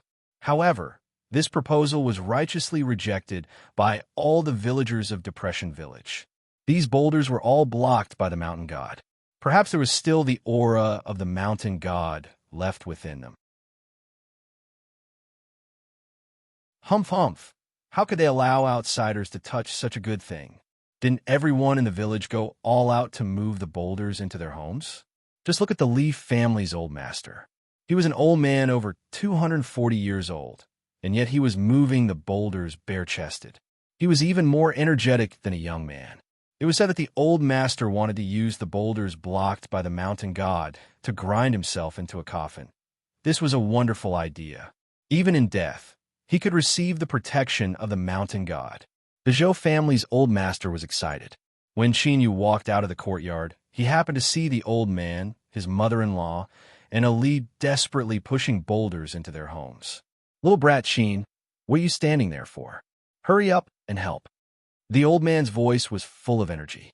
His face was glowing with health, and he seemed to be several decades younger. Yu hurriedly answered and ran over to help push the boulders. After walking 2 steps, he asked, "Old master, what do we need these boulders for?" The old master's eyes widened. "Little brat, go outside the village and take a look. Our Depression Village is under the protection of the mountain god. Last night, the mountains collapsed, but we didn't feel it at all. These boulders were blocked by the mountain god for us. They're stained with the mountain god's aura. Little brat Sheen, hurry up and push this boulder." Let Ali watch over it. We need to hurry up and move the boulders. If we're late, there won't be any left. Chinyu was stunned for a moment. He immediately reacted and figured out the ins and outs of the matter. This is definitely a F***king misunderstanding. Old master, you're really thinking too much. But he definitely couldn't explain this. Looking at the old master's excited expression, he thought for a while and rationally gave up on the idea of persuading him. Let's just move it. I'll just treat it as a warm-up exercise. A stone was sent home without even a sip of water. The old man told Ali to guard it well, and the old man grabbed Chinyu and rushed back. For the rest of the day, Chinyu was moving boulders again and again. The small courtyard of the Zhou family had almost become a stone-breaking field. Of course, every household in the Depression Village was basically like this. In just a day, all the boulders outside the village had been cleaned up. There were even some old men and old women who went around looking for small stones with their walking sticks. According to what they said, they could make protective talismans. This made a group of villagers who had been waiting for a whole day, ready to drink some soup, almost burst into tears. Do you have to be so serious? You even want to move a boulder the size of a fingernail? You already have so many. Leave some for us. At night, the Depression Village held a grand bonfire banquet. The villagers who had been moving boulders for the whole day were all present. They were all in high spirits and didn't feel tired at all. It was as if their bodies were filled with endless energy. In the words of the old people in the village, this was the reason why they were stained with the mountain god's aura. Everyone agreed. Chinyu sat in a corner, drinking the rice wine brewed by the villagers in the mountains. He bitterly smiled. Just what was going on here? But forget it. Since they thought it was useful, then he would give them peace of mind.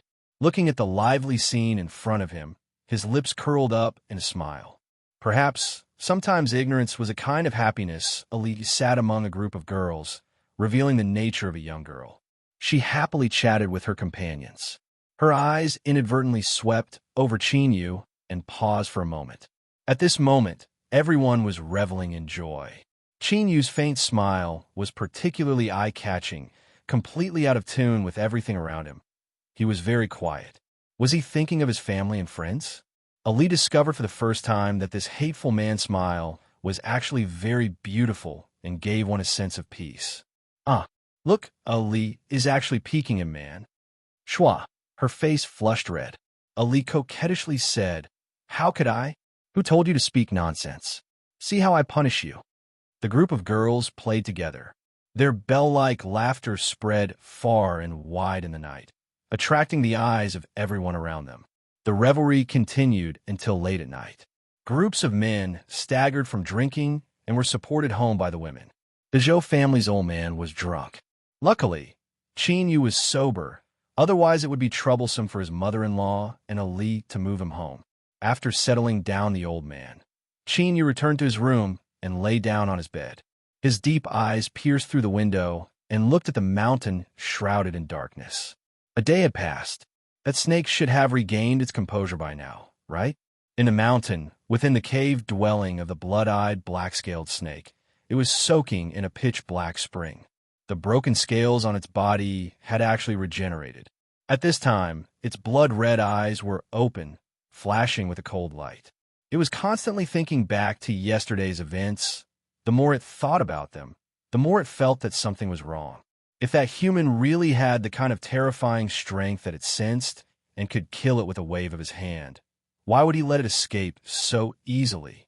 Let alone the fact that the other party was a kind and virtuous person that believed in Buddha. For someone to reach such a cultivation, who hadn't their hands stained with blood.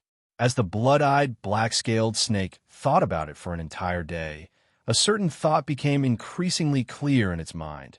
This human might really be a powerful cultivator, but he must have suffered heavy injuries. And the function of the 3 immortal companion grass was to stimulate one's potential to break through one's limits. Thus, after he swallowed it, he erupted with such a terrifying aura. But once the effects of the 3 immortal grass disappeared, that human strength would also fade and he would be even weaker than before. Damn it, Why didn't it think yesterday that it would be scared away by this human cultivator's empty city stratagem? This was just too hateful. As the blood-eyed black-scaled snake thought about how it had missed out on swallowing up a human powerhouse last night and snatching away his great lucky chance, the regret in its heart began to flow like a river. But luckily, it still had a chance to wash away its shame and make up for its mistakes. For a powerful cultivator to hide in a mountain village after being severely wounded, there must be some hidden trouble that he couldn't speak of. The blood-eyed black-scaled snake didn't care what the reason was. As long as it could determine that this cultivator had nowhere else to go, it was fine. But it still had to hurry. If this person were to escape, it would surely regret it for the rest of its life. Soon, with the help of the innate ink pond, the blood-eyed black-scaled snake's recovery speed was astonishing.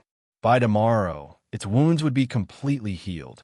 At that time, it would attack and thoroughly kill this human. Then, it would raze the entire mountain village to the ground to dispel the hatred in its heart. The night was cool. Thick clouds covered the skies, blocking out the bright moonlight. It was hard to see one's fingers in front of one's face. After a hard day of transporting stones and then a grand celebration, the villagers had all their energy squeezed out of them. At this time, the village was bathed in the light of night and was quiet. In this auspicious atmosphere, Qin brought Zhu Dagong out of the Zhou family. He looked up at the vast and boundless mountain range in the darkness, and a cold light flashed in his eyes. Tonight, he was going to do something that had nothing to do with auspiciousness at all. The blood-eyed black-scaled snake swore that it would kill Qin to wash away its shame. But it didn't know that Qin had also decided to eradicate this scourge as soon as possible. He couldn't allow the large snake to regain its composure and come to the village to take revenge on him. At that time, not only would he be exposed, but the entire village would suffer a calamity. Since he wanted to kill it, he naturally had to take advantage of its weakness. Thus, Qin didn't delay for a single day. He stepped into the mountains in the darkness. The mountains, shrouded in darkness, were completely different from the mountains during the day. The monsters and strange beasts hidden in the mountains had broken free from their shackles and were able to freely move about.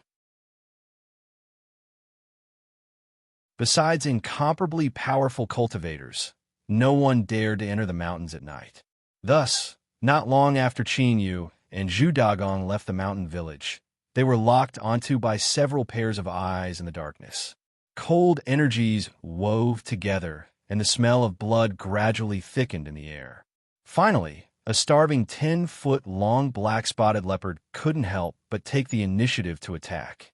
Its strong hind legs pushed off the ground, and its body shot forwards like an arrow, biting towards Qin neck. Zhu Dagong glanced over, his posture as unmoving as a mountain. He thought to himself, "Even a piece of trash like you dares to attack Qin?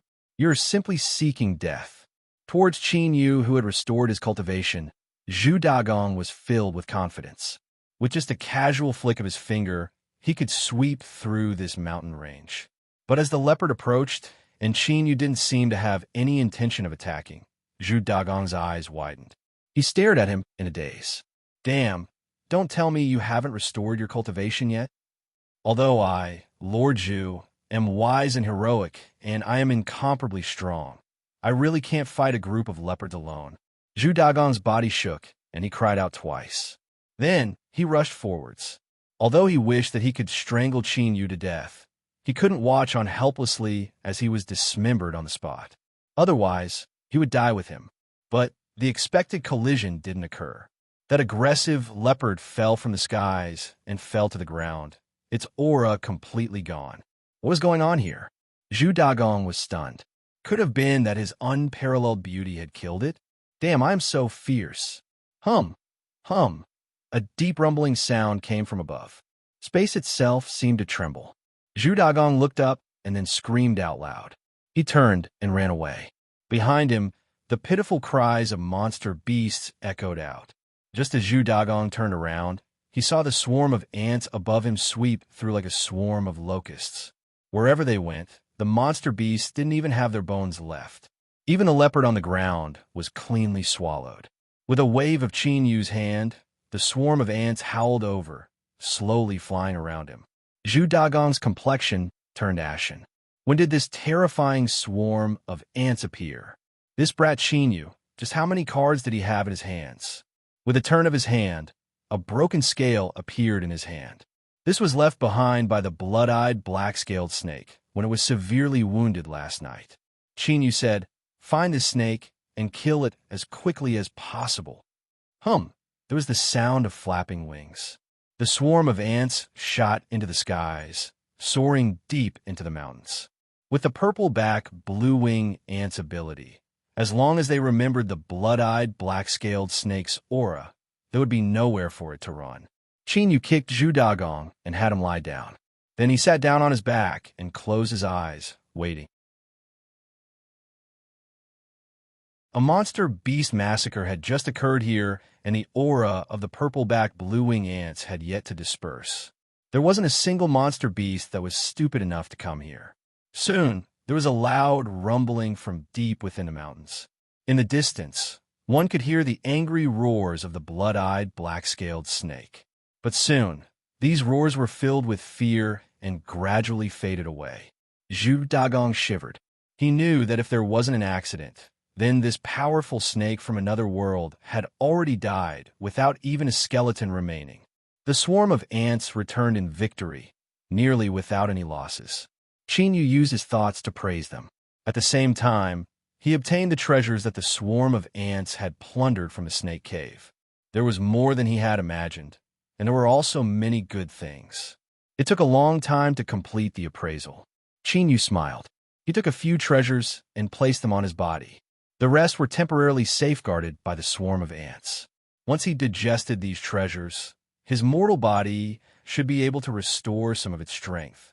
The next day, some people in the village said that when they were half asleep and half awake, they seemed to hear the mournful cries of a great snake. A single person might have been dreaming, but if everyone said so, then it was clearly true. Thus, the legend of the snake monster that wanted to attack Depression Village and was finally suppressed by the mountain god began to spread through this land, passing down from generation to generation. After eliminating the hidden dangers and harvesting a massive number of treasures, Yu was in a good mood. As he left, he hesitated for a moment and then took away the herbs on the table. This herb was called ash threadgrass. Because it was accompanied by the 3 immortal grass, it had also been illuminated by the little blue lamp for 3 nights. Now, its appearance had undergone a great change. On the pale, gray stem and leaves, faint silver lines appeared. These lines were like meridians that extended all the way to the stem. It emitted a light fragrance that shook one's spirit. This ash threadgrass had already surpassed the category of top medicinal herbs. It had become a spiritual object that was beneficial to cultivators. Moreover, because it had absorbed a massive amount of the little blue lamp's light, it possessed an extremely potent effect. At the breakfast table, as Elise saw the ash threadgrass that Yu took out, she was stunned. She cried out, "Where did you find this?" Yu had a puzzled expression. "I found it on the edge of the pasture. While I was fetching water, I inadvertently discovered it. I thought it was similar to the herbs I drank before, so I casually picked it up. Is there something wrong with that?" Inadvertently discovered, casually picked. Elise simply didn't know what to say. In other places, there might be people who didn't know the value of this ash threadgrass, but in Depression Village, everyone knew of it. Over 100 years ago, there was a villager who had also picked up such a treasure. By relying on this ash threadgrass, not only did his entire family leave the mountains, but his 2 sons were also accepted as disciples by an immortal. In the rumors, the immortals had once said that those who could find this ash threadgrass had an immortal destiny. With this ash threadgrass, one's wish of leaving the mountains and becoming a disciple of an immortal would soon be realized. Ali's face flushed red with excitement. "Ali, you cannot accept such a precious thing," the old man said in a low voice. Ali's eyes darkened.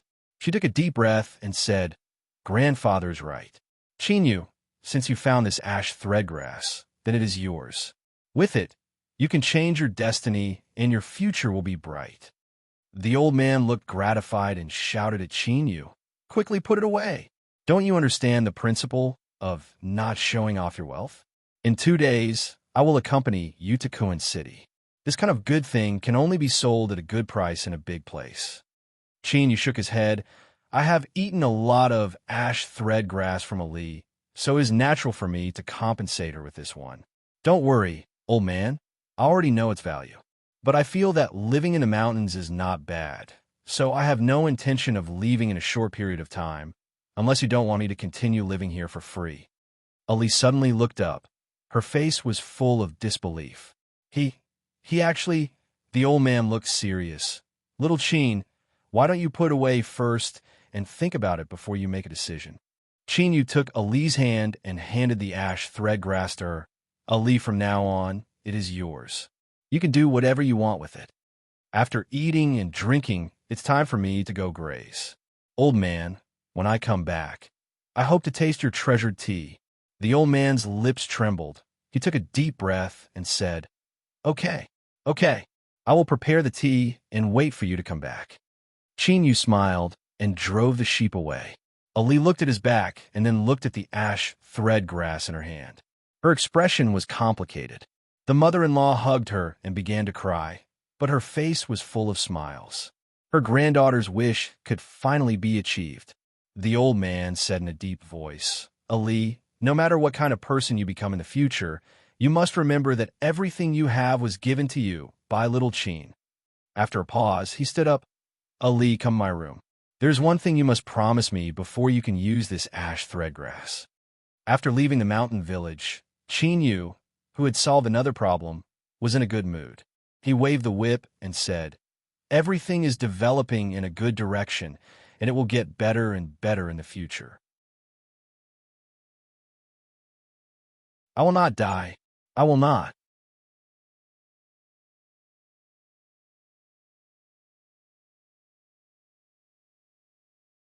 Chapter 681. The next day, the young girl would leave the mountain village where she had lived for more than 10 years. She would carry longing, yearning, and a bit of apprehension to pursue her dream of cultivation. Her mother-in-law helped her pack her luggage and gestured with her hands, telling her to be careful and pay attention to protect herself when she went out. The old man pulled Chinyu to the courtyard to drink tea. It was indeed the best tea leaves he had collected. "Little boy Chin, Ali owes you a lot for this matter. I made her promise that no matter what achievements Ali has in the future, as long as you make a request, she will be your wife." Chinyu waved his hand again and again. No need. Old master, you are thinking too much, humph. It's settled then. Otherwise, I won't let her use this gray thread grass." The old man had a serious look on his face as he warned, when a man and a woman fall in love for the first time, their hearts will beautify each other to the extreme, and they will be willing to give everything to each other. But this kind of emotion will gradually fade away. I'm only giving you a chance to redeem yourself in the future. At least, the old man didn't finish his words, but Chinyu understood what he meant. At the very least, even if Ali refused, she would give him enough compensation. This was a truly kind old man. Chinyu's heart warmed, and he didn't refuse again. He smiled and nodded. "Then I must thank you." Only then did the old man reveal a satisfied expression. A silent night passed. The next day, when Ali was about to leave, she came before Chinyu. "After I leave, I'll have to trouble you to take care of this family." She bit her lip. "Grandfather should have already told you that as long as you're willing, I'll agree to it no matter when." After she finished speaking, she hugged the old man and her mother-in-law. Then, she hopped onto the ox cart that the village had sent out to purchase goods. The ox cart traveled further and further away under the bright morning sun. As he watched the ox cart leave, Chinyu smiled. He didn't place the young girl's words in his heart. What old man Zhou understood, Chinyu understood even more clearly. When a person made a promise, they always thought they could keep it. But they didn't know that as time passed, everything would change. Of course, from the very start, Chinyu didn't have any ulterior motives in trying to get close to this young girl. Thus, his heart was calm and tranquil. When Ali walked out of the mountain, The youths in the surrounding villages became dejected, but when they saw Chinyu, they felt a little comforted. The one who felt the most was this boy. All his efforts were in vain. He was far more miserable than us. Thinking this, they actually felt much more comfortable. Sure enough, there was an undeniable, deep-rooted evil in the human heart. Under the gazes of the mountain village youths, Chinyu once again entered the mountains to herd the blackhorn sheep. He could faintly feel the strange emotions in their eyes, but his expression was calm. After Ali left, the heavy responsibility of herding the Zhou family fell onto Chinyu's shoulders. Perhaps it was because the old couple already regarded Chinyu as their grandson-in-law, as one of their own, so they naturally accepted this responsibility. In the old man's words, after the old couple left, everything in the family would be handed over to Chinyu. Perhaps this was also a subconscious act of compensation. Chinyu stood at the edge of the pasture. He looked up at the boundless mountain range, a faint smile on his lips, into the life. In the days, he for a years of a 4. With a thought, a small group of purple-back blue-wing ants flapped their wings and flew over. Chinyu's divine sense could clearly feel their submission and intimacy. Look after the sheep. Don't get lost. After giving this order, the purple-back blue-wing ants scattered and landed around the grassland. With them looking after the sheep, there shouldn't be any problems. Chinyu kicked Big Pig and smiled. Let's go. We're entering the mountain. Ancient trees propped up the heavens. Because of the rich heaven and earth spiritual strength, the canopies of the trees were especially massive. They wove together like a giant net. Occasionally, sunlight would shine down, making the surroundings seem a bit gloomy. The ground was covered in wet leaves and branches. Big Pig's body swelled several times as it carried Chinyu forwards. The surroundings were quiet. With the purple-back blue-wing ants cleaning up the surroundings, all the strange monsters and beasts in the mountain had already fled away. Big Pig's nose twitched. He clearly had a goal in mind. When he came to a stop, there was a steep cliff in front of him. The cliff was extremely high and was deep blue in color. The top of the cliff broke through the canopy and was exposed to the bright sunlight. This caused the crystalline beehive to appear even more dazzling. Zhu Dagon's small eyes revealed an intoxicated look. He said, although I don't know what kind of bees they are, the honey they brew is definitely good stuff. As he spoke, his lips curved up in a crystalline smile. Chinyu approved of Big Pig's judgment. He looked at the beehive that was several miles wide, a bit of anticipation in his eyes. Let's draw back a bit. Hearing this, Big Pig turned and walked away. He didn't want to be sucked into the battle. After arriving at a safe zone, Chinyu clapped his hands. The surrounding silence was immediately broken by a buzzing sound. An overwhelming swarm of ants gathered from all directions. On the cliff, the beehive seemed to feel the threat from the outside. The busying bees flew in and out, and then from the beehive flew out in droves of pitch-black combat bees. Each one was the size of an adult's arm. Beneath the sunlight, their black wings shimmered with a metallic halo. Chinyu issued an order, pluck the beehive. The swarm of ants shot into the skies. In the blink of an eye, they arrived on the cliff. The combat bees guarding the beehive rushed up without hesitation. Compared to the palm-sized purple-back blue-wing ants, these combat bees were much larger. But in truth, their combat strength was much weaker than that of the ant swarm. Their iron-like bodies were easily torn to shreds in front of the ant swarm. In just several moves, the combat bees had suffered heavy casualties.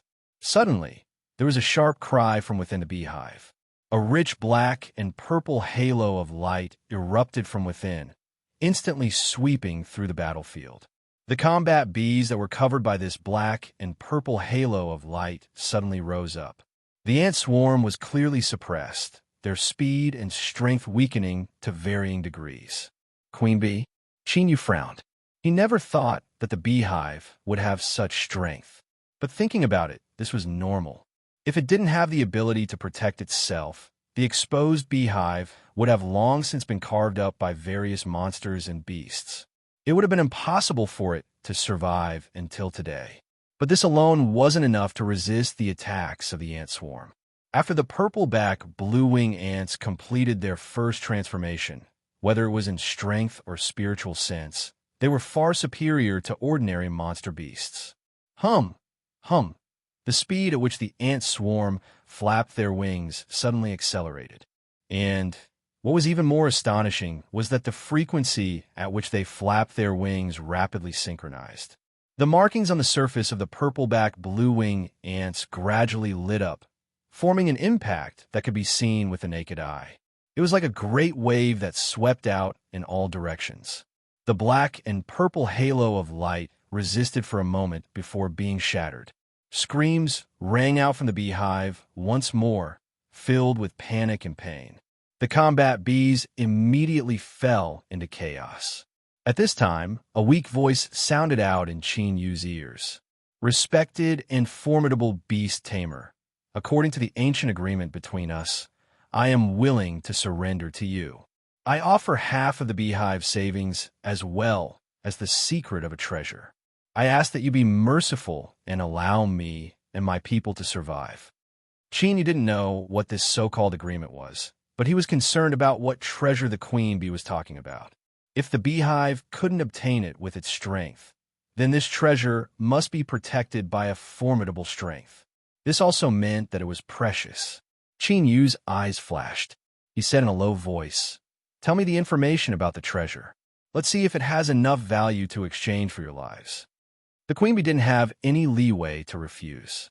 "As you wish." A fluctuation of divine sense was transmitted over. After determining that there were no threats, Qin Yu reached out and accepted the information. Countless images flashed through his mind. Finally, he focused on a mountain valley shrouded in fog. The wind blew away the fog, revealing a special plant that grew against the walls of a mountain. It was 30 to 40 feet tall, and its entire body was crimson.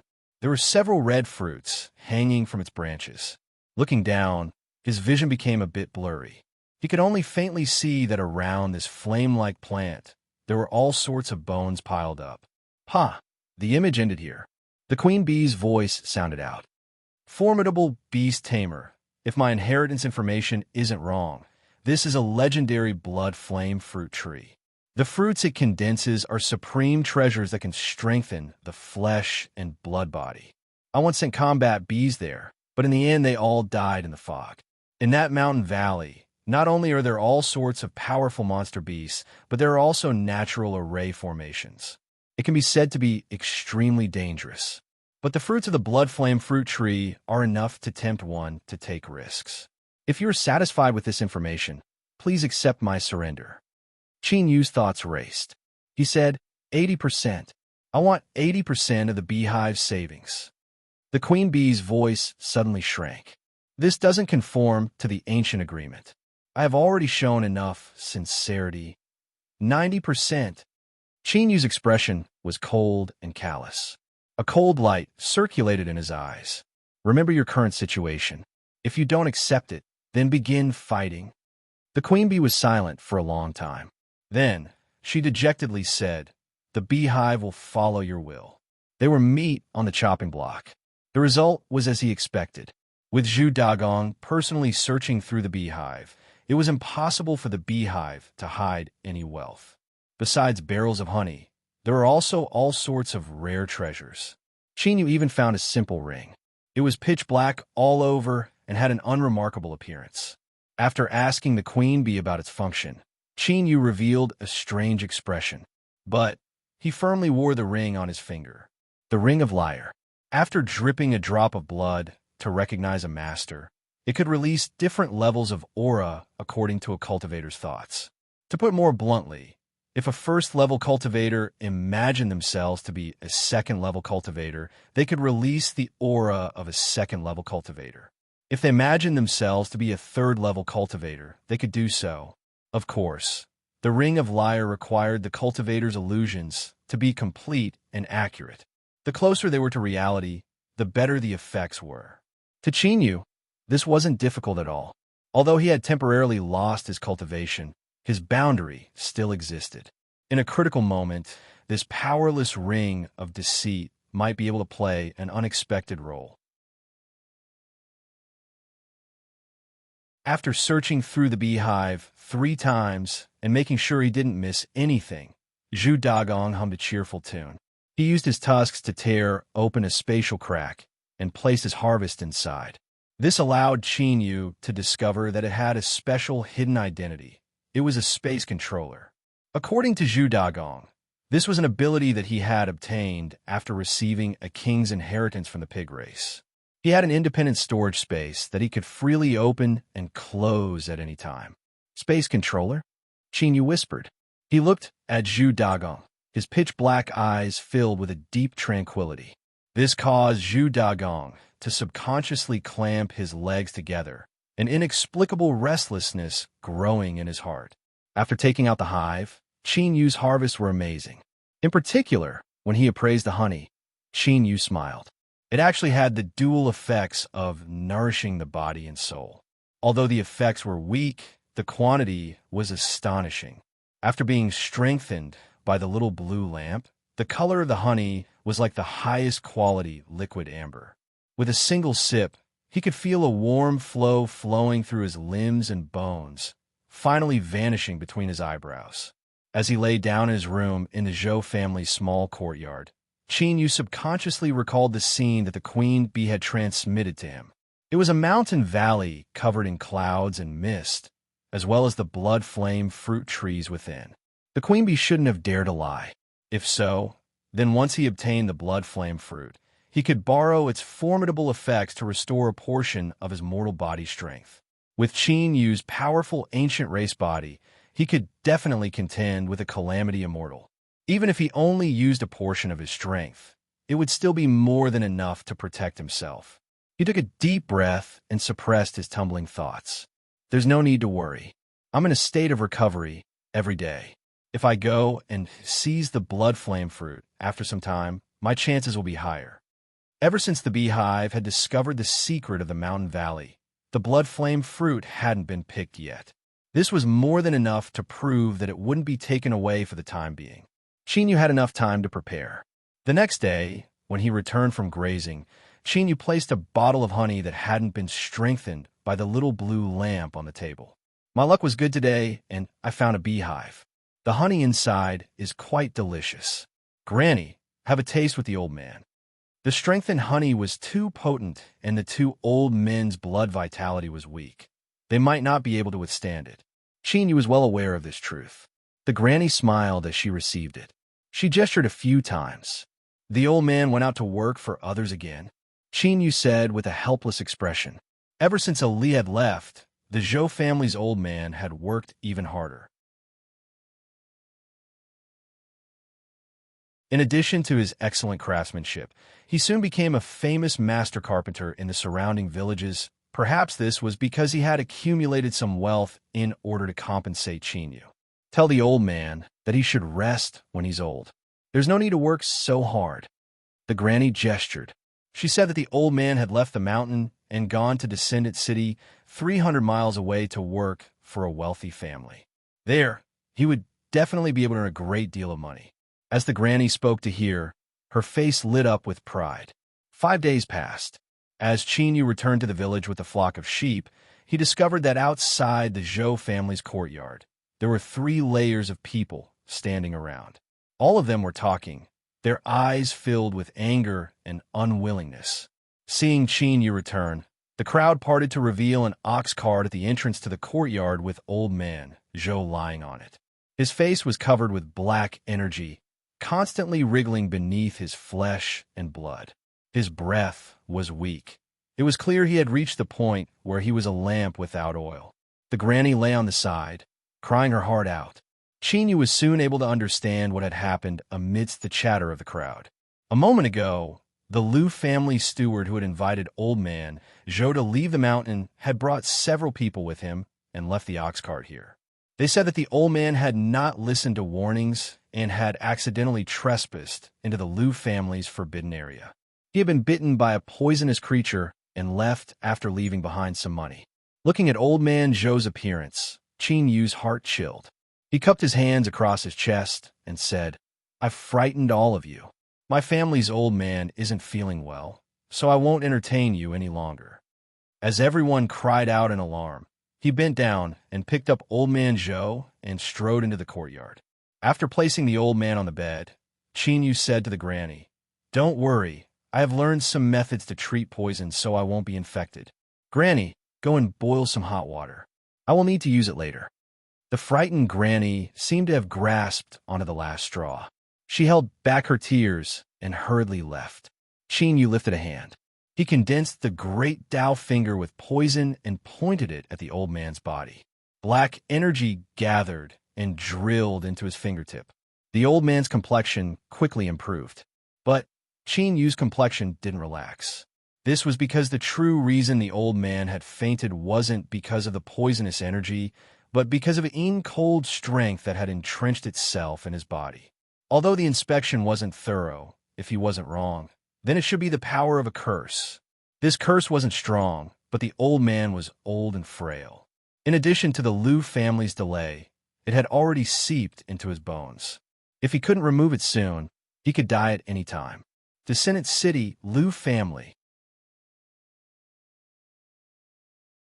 Qin Yu's expression was icy cold, but he knew that the most important thing right now was to save the old man. He kicked Pig Big Gang and took out a bottle of strengthened honey from a spatial crack. He fed some to the old man. Soon, a faint flush of blood appeared on the old man's pale face, and his breathing became stronger. But this was only the surface. Taking the strengthened honey with astonishing effects was a kind of harm to the old man. But in this state, Qin Yu had no other choice. He could only use this method to extend the old man's life. When the old man's breathing stabilized, Qin Yu inspected him again and let out a light breath. By borrowing the strength of the honey, the corrosion of the curse was temporarily eased. If there wasn't an accident, the old man would be able to last a few days. But this method could only be used once. Otherwise, the old man's body wouldn't be able to withstand it, and he would die. The granny pushed open the door after boiling the water. When she saw the old man with a much better complexion, she was pleasantly surprised. She almost thought that she was hallucinating. She pulled on Qin Yu and asked, Qin Yu hurriedly said, "Granny, don't worry. The old man isn't in any serious trouble. It's just that he will be unconscious for a few days because of the residual poison. I can completely cure the old man, but I lack a certain herb. I will need to go into the mountains to find it. You just need to watch over the old man and wait for me to return." Concealing the truth was the best choice. Qin Yu didn't delay any longer.